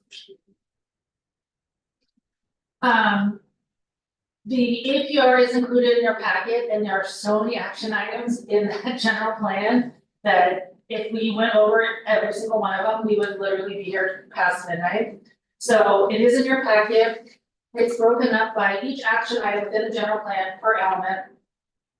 There is a discussion or there's the actual action item. And then staff has provided a description on where are we at with implementing that action item. As you can see, most of those action items have not been done. The ones that have not been done, it is mostly because it would be a significant cost to the city. So we have done the ones that we can do. I think most of the ones, unless city council really wanted to direct us to do something for those. The cost associated with some of those items is quite significant. So, that's the APR, it's like. We are recommending that you adopt a resolution approving the annual progress report, and then once you approve it, I will begin submitting it to the state through their portals so that they have it, and we will be way ahead of our deadline of April 1st. That concludes my presentation. I'd be happy to answer any questions, or if there's a particular action item you want to talk about, I'm happy to do so. Thank you. Right, thank you. So moving on to public comment. Is there any public comment in the room? No? Any written public comment? No written public comment. Thank you, Ms. Vicky. And I'll open it up to the council. Rusty? I have nothing yet. I did. Over. Thank you for that. Nice, short and sweet presentation, Erica. How do you feel about the progress and this general plan? This general plan is a very ambitious general plan for a city of this size. Most of the action items within it are very expensive and don't make fiscal sense for a city of this size. I'll give you for example. For example, there's an action item that talks about specific subdivision ordinance guidelines. We don't have that many subdivisions going on. They're very infrequent. Zinfandel and Shenandoah were our last approved ones. We don't have subdivisions coming in every other day. It's not a city that is like significantly annexing, has a lot of land. The cost to do something like that is probably $250,000. Not really a cost benefit, right there. So a lot of what I see in here is very ambitious stuff. It calls for a specific plan in the downtown. A specific plan, probably $500,000 for a very small town. Whereas, yes. So from those standpoints, I don't have a concern with we're not doing those action items. I think hindsight, 15 years later, you realize, maybe we thought we were going in one direction, now we're not. I think that we are, 2009, so we've got about quarters left on a general plan.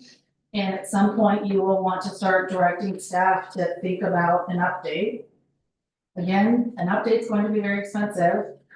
And it would just depend on where we see ourselves in the next 20 years. Do we see ourselves annexing more land? Do we see ourselves moving that sphere? Do we want to really consolidate how that general plan operates? This is a large number of action items for a city this size. Well, that would bring me to my other question I have. How long did this last general plan take to put together? Or how long do you anticipate the next general plan to take? Because we would want to set aside time for that, certainly. So I believe this general plan took a little over 2 years. Most general plans take at least 2 years, but I'm gonna give a that depends. So if you're going to stick with status quo, we're not changing the sphere. We're, just changing the goals and policies within it, 2 years. If we're talking about, we wanna think about expanding the sphere to annex more land, you're looking at more time. Depending on how controversial, what the council directs staff to do, you could start getting longer. So I have worked for jurisdictions where 2 years, a little over 2 years. I have worked with jurisdictions where at year 5, we have nothing, and we will work on it for 5 years. So it really depends on the direction that you wanna go in, and then how the community feels about that. What is the general cost associated with this? So depending again on what you wanna do, you're probably looking at an EIR, $250,000 for an EIR. a general plan, significant update, 500,000 to $1 million. That's with that EIR included or on top of it? It's on top of it, so it's a twofold thing. One, any CEQA document that I have to do, I have to have reports, I have to have traffic analysis, I have to have greenhouse gases. All those technical reports, they're expensive, right? With the EIR, what starts kicking up that cost is, and it's one of those things where it's a cost, but it also should be done, is do we have community meetings? Do we have an ad hoc committee? Do we have workshops? What level of community participation are we allowing? Community participation is important, but the more community participation, the higher the cost. You would be hiring a consultant to write a general plan, so you're paying a consultant cost to write a general plan. That's where the costs start increasing, and then again, depending on what you wanna do is the cost of the overall general plan. So if we're talking about significantly expanding the sphere of influence, there's negotiations we have to start having with the council, there's all sorts of things we have to do, there'll be different maps, different things, different policies. It just really depends. It's really hard to say. Thank you, Erica. No further questions. My biggest one, I think you already addressed cost on doing this, so. Stole my thunder. So my question, the only question I have is, you spoke of, all the different things, but you said expanding the city. Now, if you were to use sphere of influence, not necessarily annexation or expansion, you're just doing a sphere of influence, because I think that's something that potentially, all those other things are out of our league. Like I say, it's things that don't affect us necessarily, because for the size of the city that we are, and nothing's happened for 20 years, basically. And the last annexation was Zinfandel, Shenandoah. Yeah. So our city limit line in our sphere lines up. Right, So as of right now, unless a developer wanted to but we apply could, to amend the general plan to extend the sphere for their little site, anything we do at this point is gonna be on us. So if we decided as the city council decided they wanted to increase that sphere of influence, right, we could come up with how we're crossing that line. right, But then, even if you increase the sphere of influence, and this is important to know, even if you increase the sphere of influence, that doesn't mean you're going to get annexations, No, because sure. someone has to Right. request an annexation from you. right, And even if you had an annexation request, you can say no. right.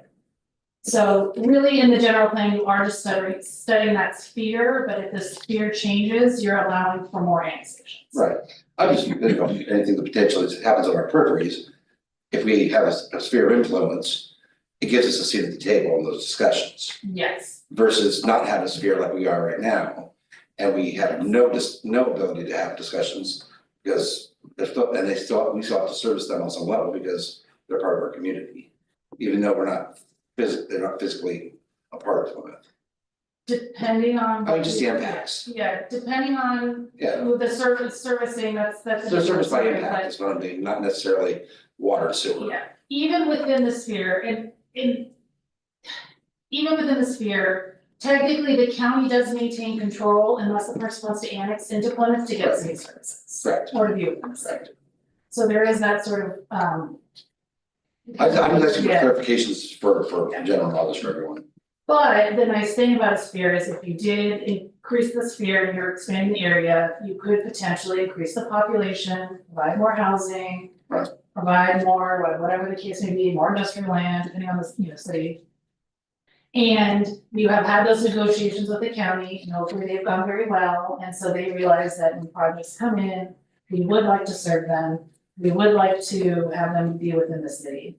And part of that planning involved with the general plan, with the EIR, is we're also planning, what would we need to do to serve this increased area? What would we need to do to get more water or to provide more water? What would we need to do to provide sewer services? So it helps to plan a larger area rather than piecemeal. And so it's nicer for the city to know, because people come in piecemeal, and we're piecemealing, changing a master plan for sewer or water.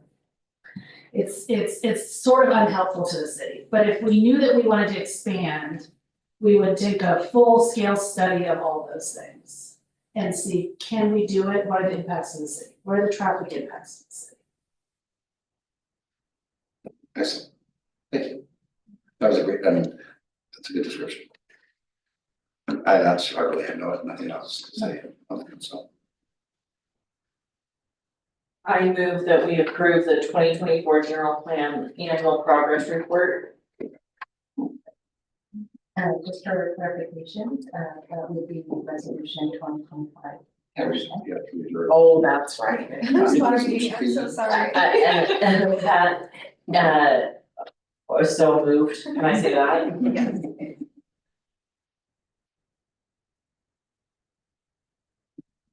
I'll second. Okay, I didn't know if we were done yet, so I was just second.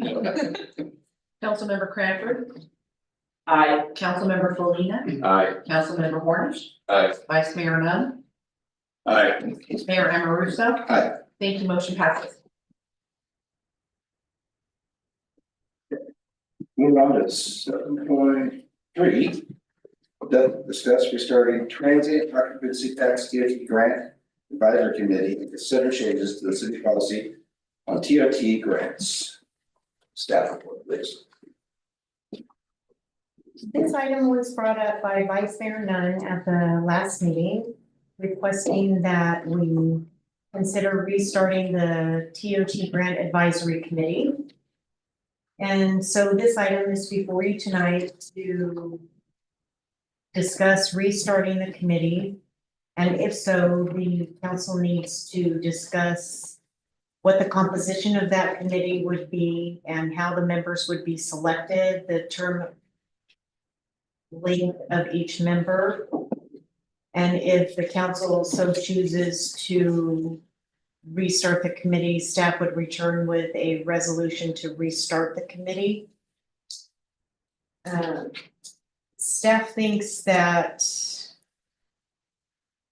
the way things have been going, there's not a significant amount of TOT grants flowing in that we need the committee. I'm able to approve the grants that come in under 5,000. And everything else comes to the council, which is maybe 1 or 2 grants a year. I don't think forming a committee for that many is necessary. But I think the council needs to discuss that and make that determination and provide me with the direction in which they want to go. Thank you.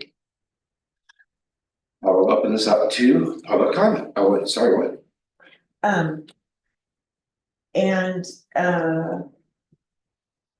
Whichever way the council decides to go, staff will bring back the changes to the policy to coincide with the direction the council determines to go. So that it's very clear on the direction. Okay. With that, I'll open up to public comment. Any public comment? Crickets? Any No. written? There's no written public comment. Thank you. Rusty. Nothing as of this time. yeah, I actually don't really see it as being necessary. I sat on this committee in 2019. I was nominated by Valerie Kleinfelder. And the committee met like 2 times. And so you have to have people that are gonna be willing to meet outside of council members. Usually it's this, like, at that time in 2019, it was Tracy from Taste was on it, myself, I'm trying to remember who else, there was a handful of us. I think we only had 2 meetings. I personally don't want this city staff to spend time, money, and resources on writing new policy, and I think this is something that If it ain't broke, we'll fix it. Yeah, and that, and we have really big fish to fry right now, and I just don't see this as being one of them, that's just my opinion. Over. Well, seeing that anything over $5,000 goes to city council anyway, I would agree or echo with whatever Chris been saying so far, and I also don't see a need for it. Like right advisory board, yeah. Well. One of the is that to wait for the public to participate, we have a couple, well, we have one so far this year, we're gonna have some others. And we don't have to be on this committee. But one thing is, the copy of the policy in our packet tonight is vastly different than the copy of the policy that was in my onboarding packet. If you look at them. So it says request for grants over 5,000, go to the city council. And what I have is a maximum grant, 5,000 per application. Okay, but that's not- Anything. And it anything- doesn't have direction to go to city council? The one that Well, if you came look in at the your original packet? one, Then I it don't says think that you could, There's That it there's could be several the public. iterations, but there are several iterations of this over years. So that might have been one of the iterations that got put in your packet.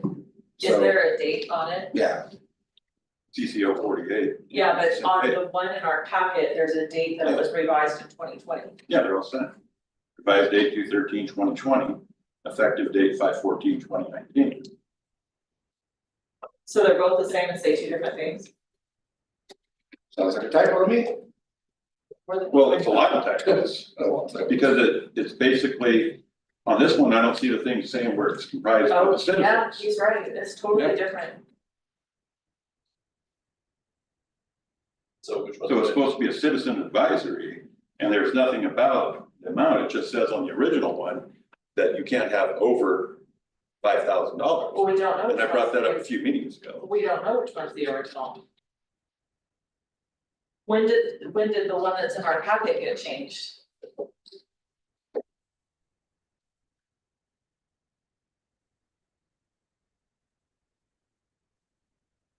That the only change difference, is that Well, one there's- line? Did No, you read there's the- several. There's several differences? Take your packet, look, because it doesn't look like one of the draft or one was different. See, this is what I mean by needing more time to review everything.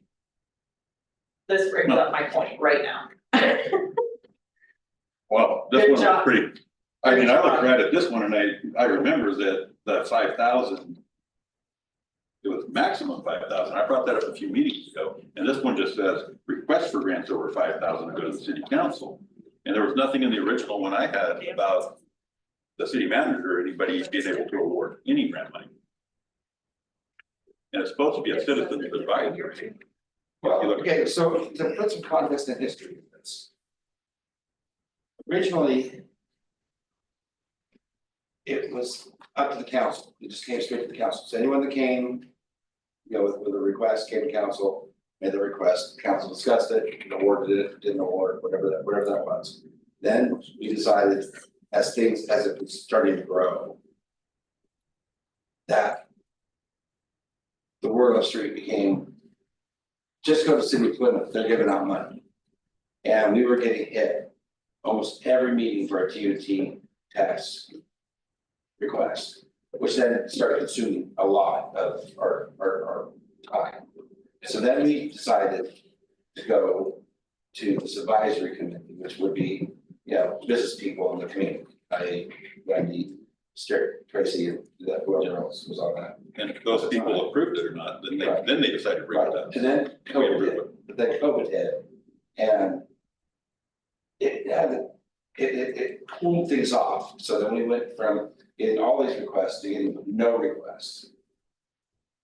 And then, because it had become so cumbersome to request the money, that people just said, forget it, I don't want the money, it's not worth the time, it became too, that's the feedback I was getting from people, it's like, it's all right, we'll move on. So here we are today, kind of thinking, well, if it ain't broke, don't fix. Now, if there's some discrepancies, that's bizarre, but here we are to now set it straight and create that policy to move forward. I guess Yeah, but again, in the spirit of it, As it's originally written, I have had people say they'd be interested in being part of that. So it would take that off of us. They decide they could meet. no, because it still comes to us. I know. They're just advisory. Then all we have to do is vote to agree with what they award us. Yeah, but- Discuss it. Okay, here's what I'm gonna ask Dawn. So that's assuming this advisory committee that gets formed does what they're supposed to in a timely fashion. Correct. If they're made up of community members, and then they bring it to us. So if they don't do that, and then we're micromanaging the advisory committee. The way it's set up now, somebody comes in, applies, if it's over $5,000, it comes before us, it's like cutting out the middle management. And it's really, yeah, it's all. Yeah, but we still have Todd Advisory Committee on our list of committees, so then we should remove it. Sure, agreed, No, great. That's I what we're agree with saying. that. I mean, if we're not gonna have a public, you know, It was kind of a fail, it was a failed attempt to try and correct something that didn't really work and became. I have no problem removing it, I think that it's more bureaucracy than maybe is needed in our Right. small Yeah. budget for TOT. It's not like we've got millions of dollars sitting in our TOT that people could apply for anyway. Yeah. Um, But I also don't think But- that it should be $5,000 could just be awarded to somebody without coming to the council. I'm happy to revisit the policy. I just don't necessarily think we need, this is, to me, an issue. Makes me wonder how many other documents aren't matching.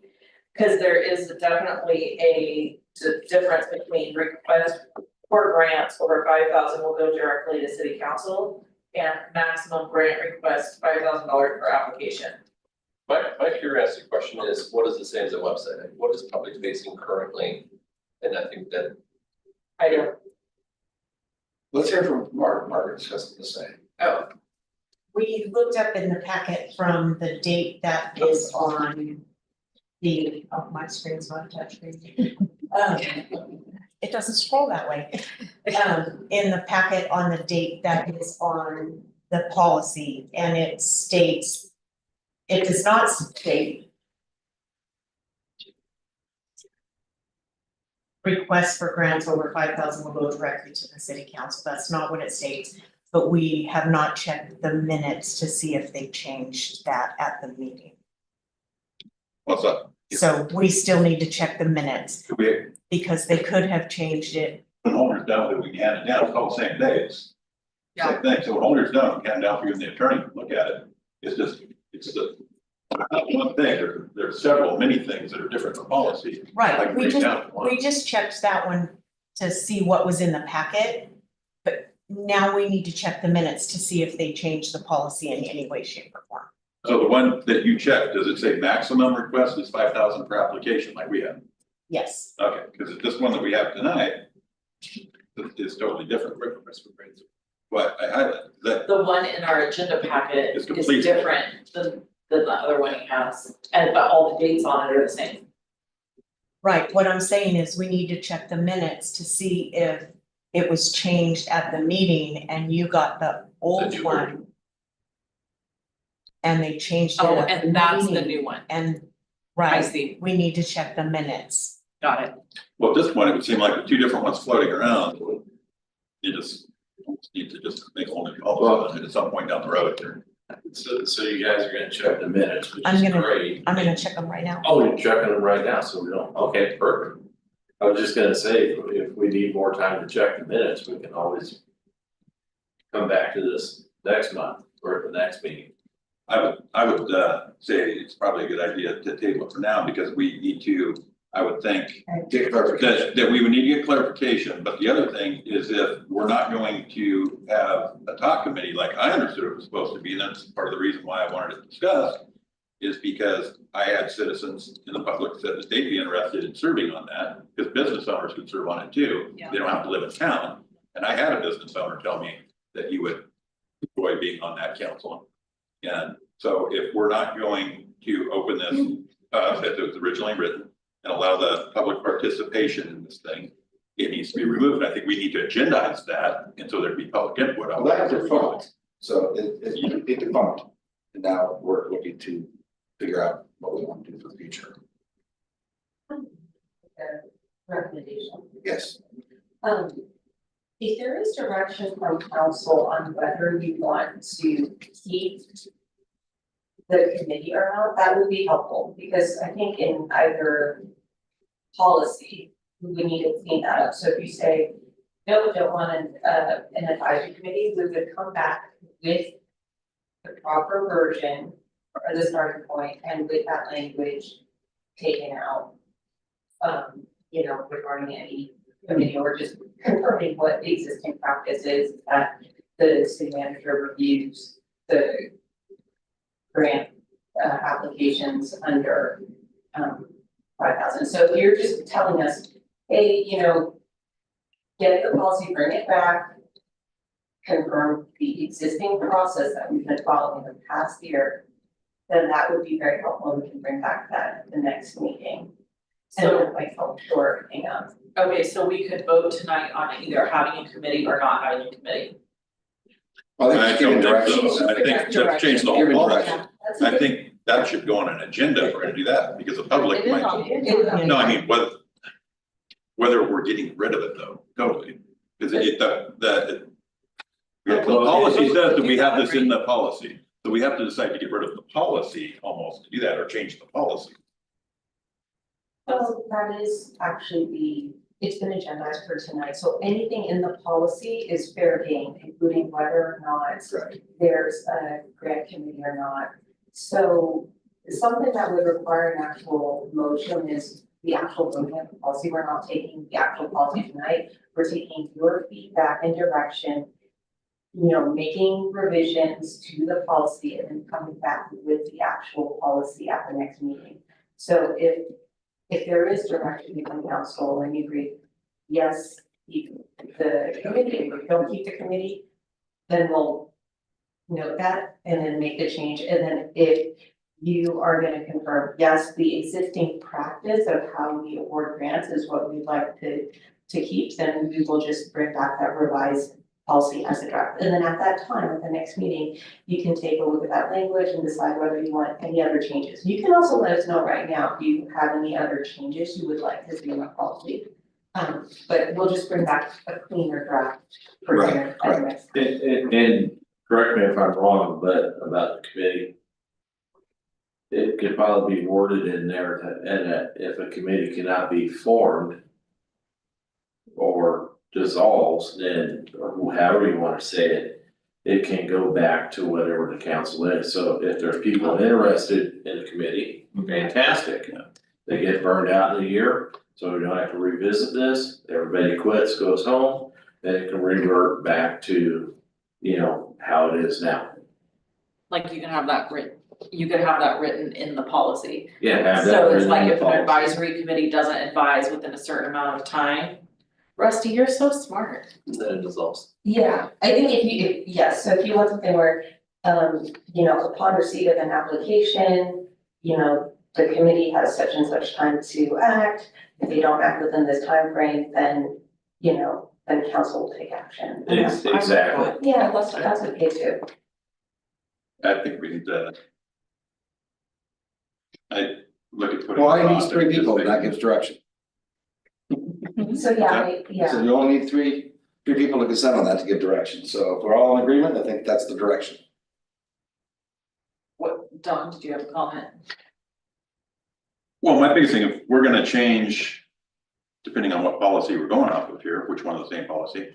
If we're gonna change it, like I said, I have people in the public that said that they were interested in serving on this, so I don't think we should just necessarily take away their ability, and take that away without it being agendized in the public. See if we're gonna change the policy or No, we're we're gonna. just giving direction on it, I think Yeah, that's understanding, we're not no. voting on anything.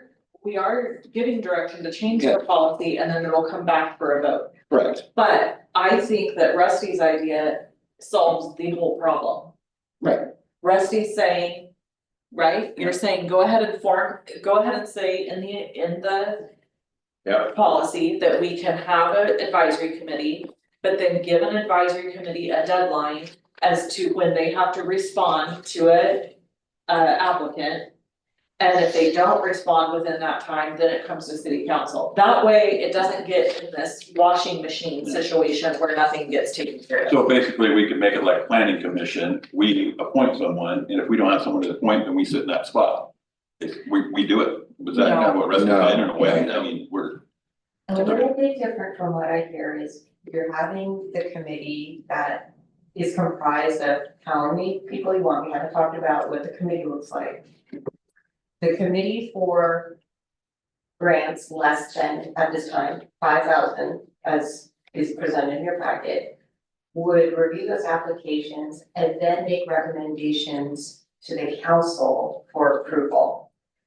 If the committee does not make a recommendation within a certain amount of time, I don't know whether it's like 30 days or 2 weeks, whatever you decide, then committees, it's too late, it's going to council just to take action completely altogether. Or if there's even a committee, cause we, folks might join up for a year.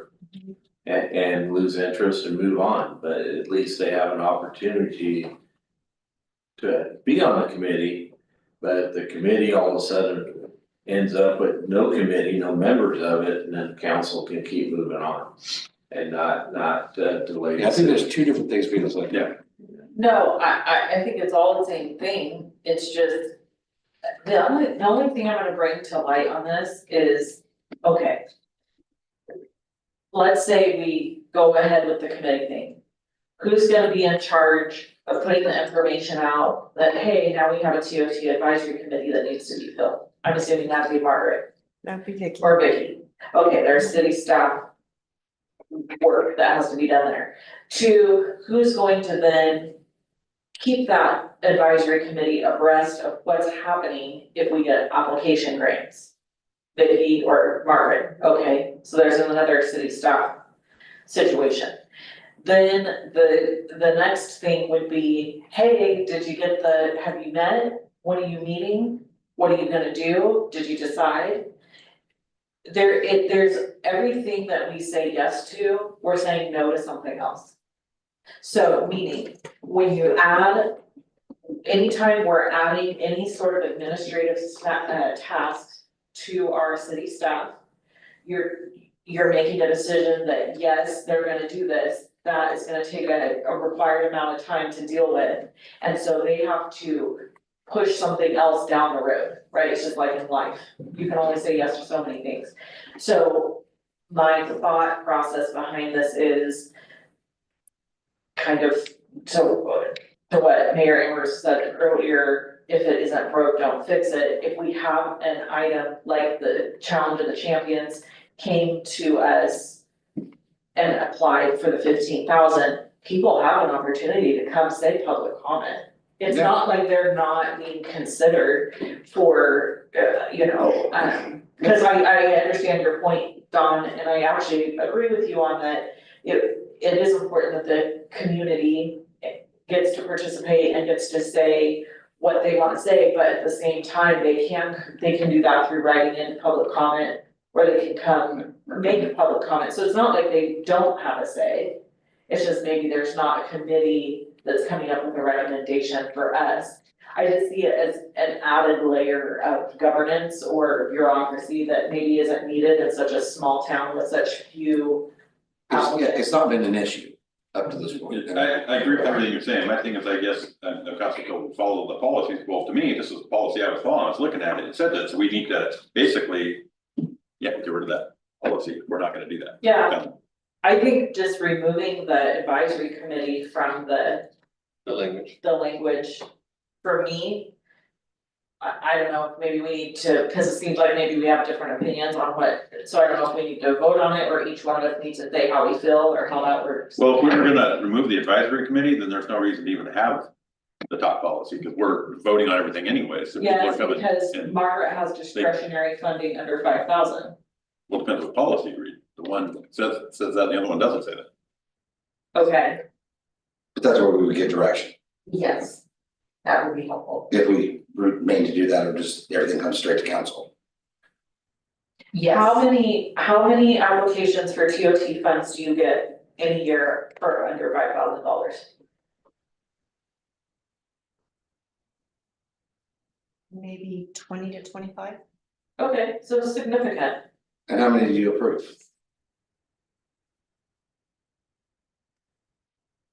Half maybe?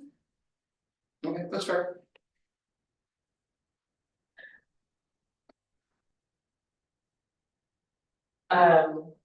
Well, I'm up for. I mean. Don, do you have a suggestion for the grant amount? Are you wanting everything to come through city council? No, I think that can be minor stuff. I agree it could be discretionary for the city manager. I think 5,000 is a little high. It's probably a little less than that if people are coming and asking. I think if we're not gonna follow the policy, then we get rid of the policy. Yeah, I think that's something to put on the agenda. I think it's to rewrite it now and make it Yeah. cohesive. Clear. Cleaner.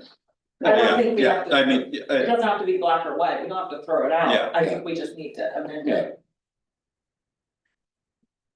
okay, so for tonight, basically on there was approving having the citizen committee or whatever, so we could just vote that no on that and, or not do it and then just give direction to bring this back. Yeah, we don't have to. That's what we vote, should do. we We just have don't to- have to vote again. Yeah, we don't have to vote, it's just Just direction to bring the policy back. right. Yeah, I would say bring the policy back without the TOT committee verbiage on it. So we just remove that. Bring the policy back fresh. And do you want, for reasons of saving time, do you wanna lower the request from 5,000 to a different amount and put that as a policy change and then get it voted on She's on the later? front lines, what do you wanna say? What are most of the people ask for in general when they come to you? 5,000. The maximum. The maximum? Yeah. Do you always grant the 5 or do you sometimes grant less? If I'm granting their application, it's usually for the The 5. full amount? Yeah. So I mean, we can advise to lower that amount if you're more comfortable, everybody's more comfortable with I that. mean, 5,000 is fine, it's, I think 5,000 is high. I think personally, I would think a lot lower than that, like 1,000 or so. 1,500. but that means more is gonna come to us. So you have to also keep that in, so the whole idea is to kind of let her just pass through the smaller stuff and the bigger ones, the $10,000, $15,000, $20,000 ones come to the council. So I think that you have to keep that in mind too, is that if you drop it to such a low rate, then basically everything will come and we'll have a TOT tax at every meeting. How about 2,500? Yeah, I was thinking That was my gut. 2,500. That was a good gut, 2,500. That's my gut feeling too. Yeah, it sounds like we have 4 for 2,500. And I don't care, it doesn't matter, I mean, that's, yeah, so there's that for me. So. I'm getting the language is to remove the committee stuff, Right, lower the grant amount to 2,500 for Margaret's discretionary amount. And is that all the changes that, yeah, then the rest comes to us, and we can always come back if we find that we're Yeah. getting flooded with it. And we need to talk about it or change it a little bit, we can always tweak it later. yeah, Can I ask a question? Do you want them to come on a quarterly basis or do you want them to come as they come in? So what? I'd say as they come in. As they come in. Okay, Because I know we talked about that before, I think do it quarterly or twice a year, in the spring and the fall. Originally, I think that was part of that other committee thing. I would think 90 days quarterly, but if every, whatever. Does it say that in here? That was part of the, no, it's not in here. it's not in there, It probably it was needs to. one another iteration. This has been talked about so many different ways, so many times, it changed. Oh, it is in here. so many times. It says grantee must provide a written report within 90 days. Oh, that's That's after. that's how they get the grant. Well, I'd be good with not as they come in, but if we do quarterly or. Quarterly, I think quarterly is fine. Quarterly is fine. I like quarterly. That way That way we're not dealing with one at every meeting. Yeah. Yep, that did become a problem, but that was a problem. I mean, honestly, if people need the top money for an event, they should know 3 months ahead of time they're having the event, right? You would hope. You would hope so. So is that clear enough direction? Yes, just basically in the current policy, which right in the chart. would just strike the advisory committee application review, so if there's an application deadline based off the order, then it says city council review, so it seems as if that's 5 months, so arguably you'd have 4 quarters, 4 times. Yes. Yeah. And then striking out the DOT advisory committee language, and then adding the $2,500 amount, so no resolution. And we're working off of this version of it, sorry. In the agenda, in the agenda packets. Yes. So where that other one came from? Burning. We all have it from our own working back. I never got a package. Well, we all, the 3 of us that I mentioned, Husky got a full binder that has all these policies, and that's right where it came from. And I actually, was enough nerve to read through all of them one night, so. You need a I did white. some of the stuff, yeah. I'm not playing. A white or lane. All right, so this brings Be a us to library, our, that's my not way. Try that, it goes one. okay, so this brings us to our last added emergency agenda item, 7.5, emergency roof repair. Public comment? Do we? Well, I mean, Margaret, do you want to talk any more on that? No. Or do you think you? Yeah. Okay. Is there any public comment? Would you like to get up talk? Really, come on I now. love that you're here. Someone needs to talk. I love that you're here. A roof repair. Our roof repair.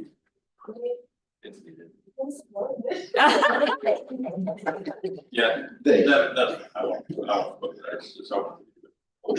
City staff. So, Just how they, maybe that. any public comment? No, any, no, well, there wouldn't be any written because It's it was on lack of. tonight, yeah. So with that being said, Rusty. The only thing I have to say about it is, I'd like to see the bid and scope of work. I'm sure there's a lot of rotten stuff up there. And, other than that, for the roofing, I of course just proceeded to get a bid and the scope of what they're doing, it'd be great. That's kind of hard ones. Yeah. For 2 years. It's I would like that too, but it's an emergency It's an emergency. Yeah. thing because of the weather, I think, so that'd be our only issue there, I think. So the. And you know, like better than I, when you rip into something, you should find more than. Well, it's Pandora's box on a building like this. Oh, yeah. Just saying, I was actually gonna ask, I'll let you guys finish. sorry. I was actually gonna ask if they get into it and they see that there's more repairs that need to be done, can we approve that happens versus. I don't wanna say, are we giving her a limit or are we a monetary limit? Okay, so I know from re-roofing my old house, when you get into things like you're saying, Pandora's box. Yeah. So what I don't wanna have happen is for us to tell Margaret, okay, 25 grand, and they get into it and there's way more problems than they thought because this is an old building, and then she's gotta come back to us or something. So that worries me. I would rather her be approved. If we approve her for like 25 grand, does she still have an additional 20 grand on top of that as her own discretionary? No, she doesn't. So whatever we approve tonight is what she's got to work with if there was an emergency. I'm sorry, if there was additional. Let's make a special meeting. Yeah, is it, did they get it patched up? Get a target on it, or is it still leaking? They secured the bottom part, but Are they, it's slick. They can't get up to the top half, so the top half is still unsecured. so the top is basically still leaking, okay, that changed. Maybe that's what the smell is. On top of this, one, so there's- So, being an emergency What was work. the, cost, what was the window, 10 and 25? No, Yes, it's- that's what Give up. that's what John Peabody was estimating it to cost. Thank you. and he was in today. So being an emergency work project, you can basically, we just hire somebody, right? That you don't fall into the whole bidding thing because it's an emergency, correct? Correct. Yeah, that's what I thought, okay. I would like to motion to approve. emergency item 7.5 for emergency roof repairs. But I would like to set the limit at 40,000 in case something happens and she needs that in a prayer. How about 25, but not to exceed 40? Yeah, sure.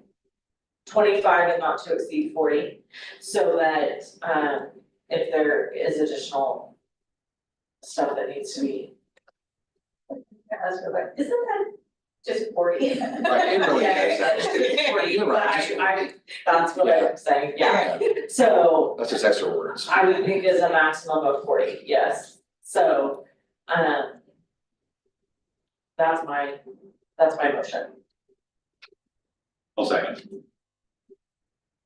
Councilmember Crawford, I Councilmember Felina, Aye. Councilmember Cornish. Aye. Vice Mayor Nunn, Aye. Mayor Amoruso. Aye. Thank you, motion passes.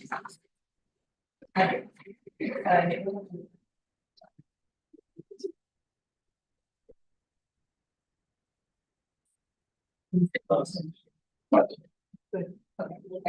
good? You good what? We're good, we're good, I know, I just want to add the extra, word. I like extra words. we're good. Okay, so we're gonna move on to 8.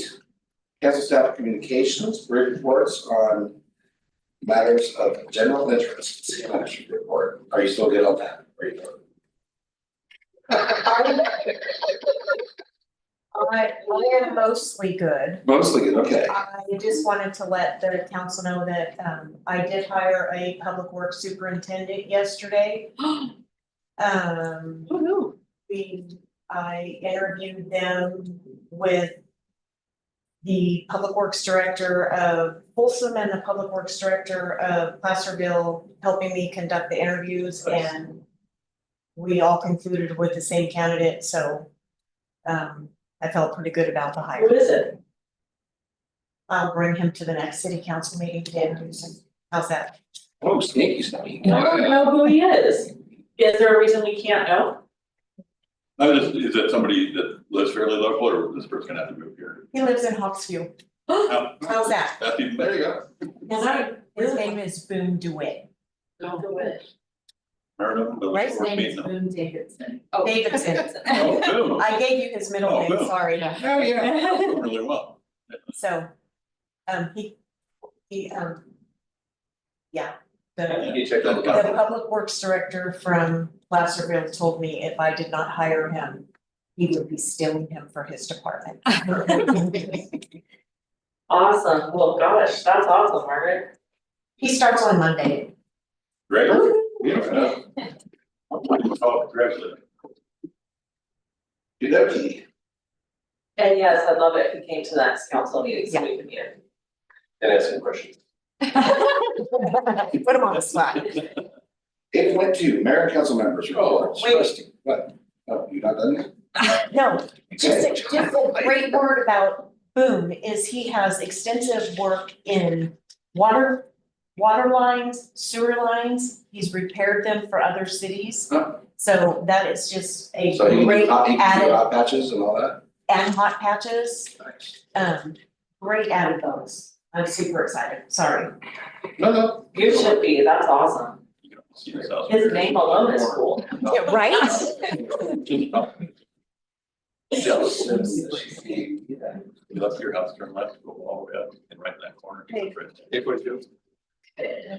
8.2, 8.2. mayor and council members reports. Trustee. I have nothing. Uh, No, Yeah. Our Yeah, reports. Rick, you like next year? Yeah. I got nothing. So, future agenda items. nothing.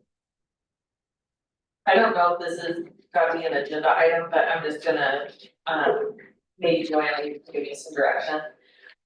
I would like to have a policy, or if there isn't one, or if there is one, I would like it revised, that ad hoc committees have to report on a regular basis to city council for the benefit of transparency to the citizens Is that just something, is that a policy we have to have, or is that just something we have to agree on as a council that we're doing, or how's that work?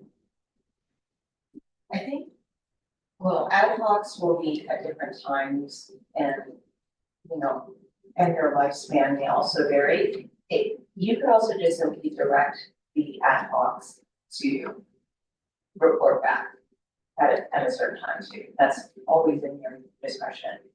And so if you wanted to have them have a certain ad hoc committee report back, that's sort of like in person, you could do that. If you wanted them to, you know, do a written report too as well, you could do that. It doesn't necessarily have to be a policy because you're always allowed to direct them to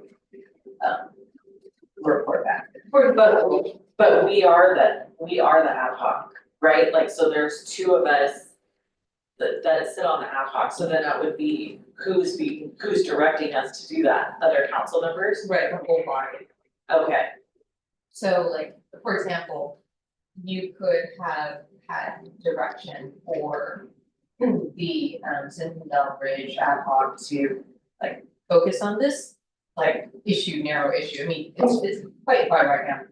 But you could say, and we would like a report back at this council meeting. And so that's how you would wanna take it. I mean, I think it also kind of depends on the specific ad hoc. Because sometimes nothing comes from a meeting, or it's just in process until you get to, yeah, to your point. Right. To report. And maybe too, we could also, you know, I'm happy to discuss more about this as well if you're, you know, or maybe Margaret would be able to discuss, you know, with you which ad hocs you're interested in having report back in, and, you know, we can have the council just also issue that at the next meeting, if that's helpful. yeah, I just think all of them need status updates on a regular basis, what's happening with each committee. That even if it's, you know, every other month or whatever, what's happening, what's going on. So, cause I think that there's a lack of transparency there. I don't want ad hoc committees to be used as a way to not be transparent to the citizens, and I think at times that has happened. Couldn't, or wouldn't it then fall under mayor and council members' reports? If you're sitting on an ad hoc committee, then Correct. we would report it. So then wouldn't it make sense then, if there's others that are not part of this body, that they would also then report in? Well, ad hocs would, it always include members of this body. Yeah, he's saying all of us are on it, so. Yeah. Yeah, I mean, we can just start doing that, historically, that's not what has happened, I think, like. The But point I'm bringing up Historically, before this council, I don't recall the last time we had an ad hoc committee for years. So it's really never been an issue. Well, but we have them because there's important things going on with the city. No, I'm just saying that, I'm not discounting that, Right. I'm just saying, historically, in like forever, we haven't had a. Right, so it's just something to address. Right. So to me, ad hoc should be reporting, the members of ad hoc should be Yes. reporting regularly to the council. We have really important ad hoc committees going on, we have more important ones coming up, possibly with Zinfandel Bridge, and there's been zero reporting to the public about it. So all I'm saying is I think for transparency of governance, that there should be some sort of discussions as to what's happening, you know, with So- inside ad hoc committees. What if we, you know, for example, under 8.2, mayor and council members' reports, including ad hoc committees? Right, like, I mean, do you want language on there or just? No, that would be the understand- appropriate time to do it though. Yeah, just, my understanding would be that. Because usually any committee meetings you go to, ad hoc committee, that's the time that you report, you know, what you know, let's say you went to APR meeting and you report out that, you know, we did this, that, or the other thing and made a decision, or, you know, or you just said, you know, it was a great meeting, we accomplished a lot, whatever. I mean, it's, you know, it depends on what's going on in each of those meetings.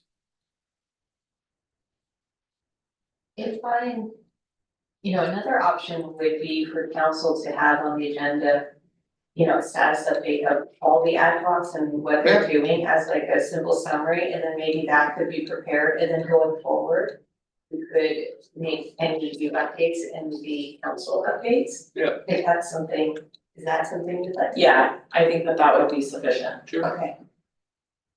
Thank you, that's, we appreciate that, Director. Easy peasy. Is there three?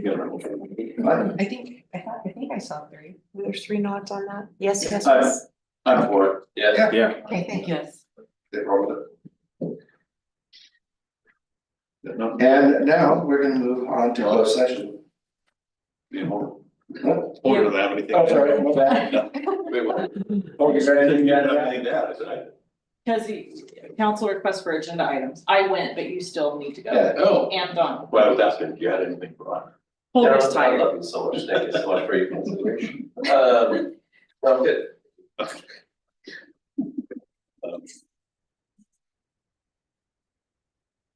Well, I had a few things and we kind of addressed a couple.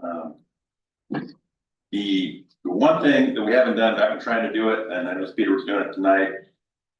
In the past, sometimes we have the letters come in from the public and we just set them up here and we don't address them. Obviously, we can't read them out. But I would like to see where we had a policy of reading the names of the people who sent in a letter so they know that we have them, they're received and they're read. And whether they're for or opposed to an item. And so people know that they're being heard, we have them. And then the other thing, that I told in the past, we had a policy of if somebody sent in a letter on an agenda item, then they didn't need to speak on the agenda item. And I don't know, that's our policy.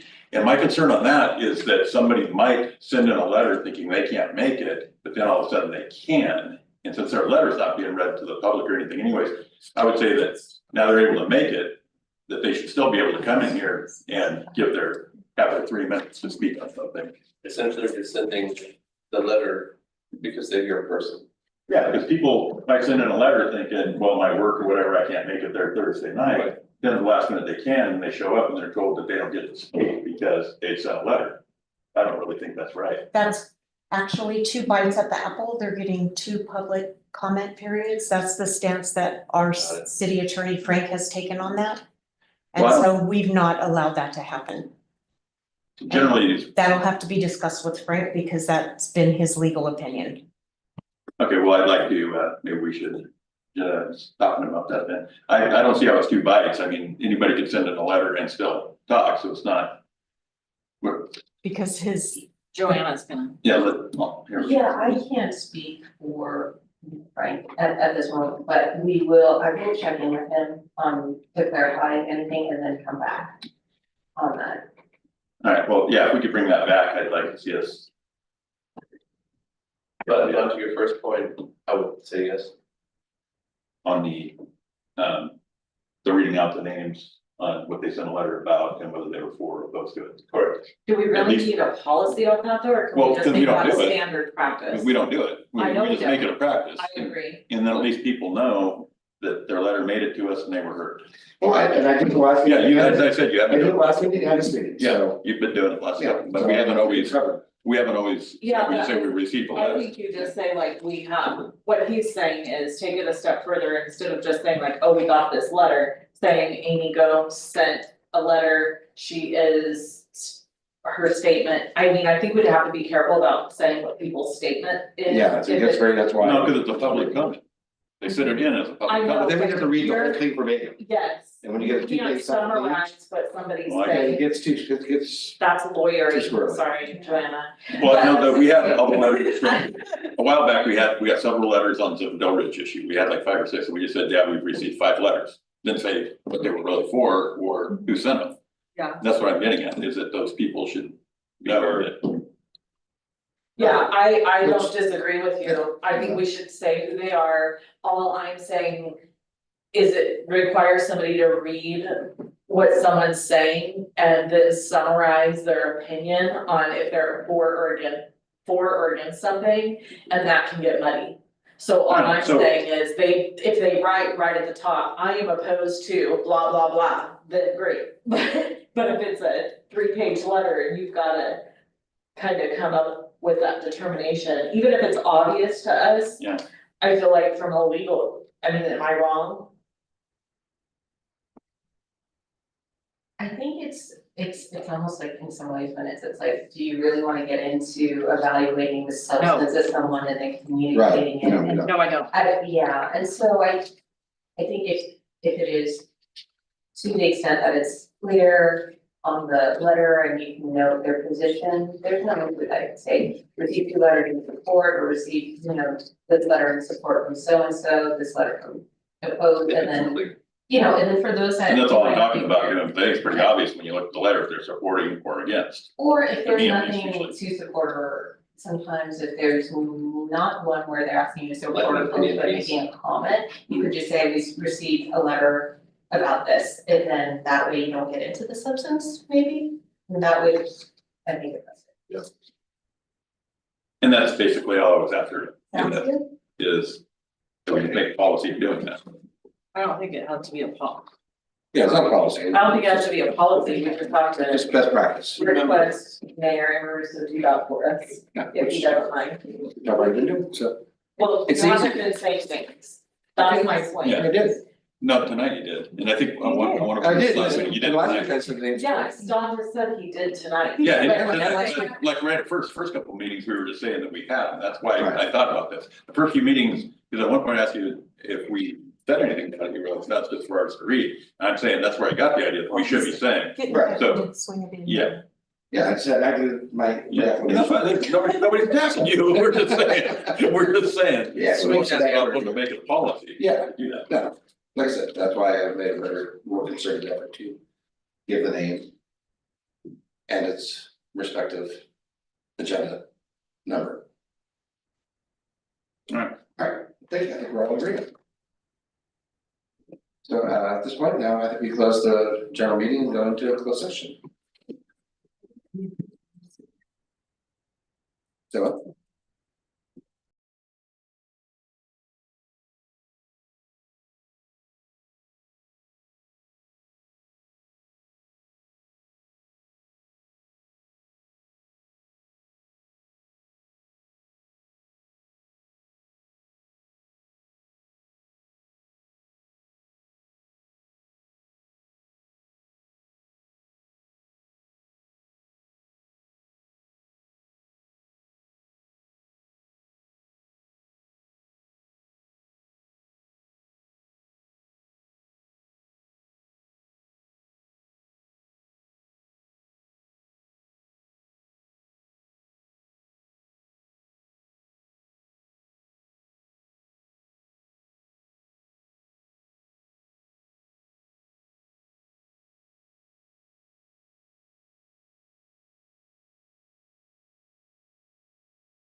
Have to, And that was going through the DA. Was there, yes, report out. Peter, Yeah. is it recording yet? Oh, No, Yes, you got Oh, the camera on for a crap. minute, we report out on it. Yeah, oh, they stopped the recording. Then, It's not recording. okay, you can bring it back in and then just. Okay. but we need the mics on, right? You can yell really loud. I don't know how to turn the mics on. you're just gonna have to talk loud. Nothing to report out from closed session and adjourn the meeting at 11:56. 11:56.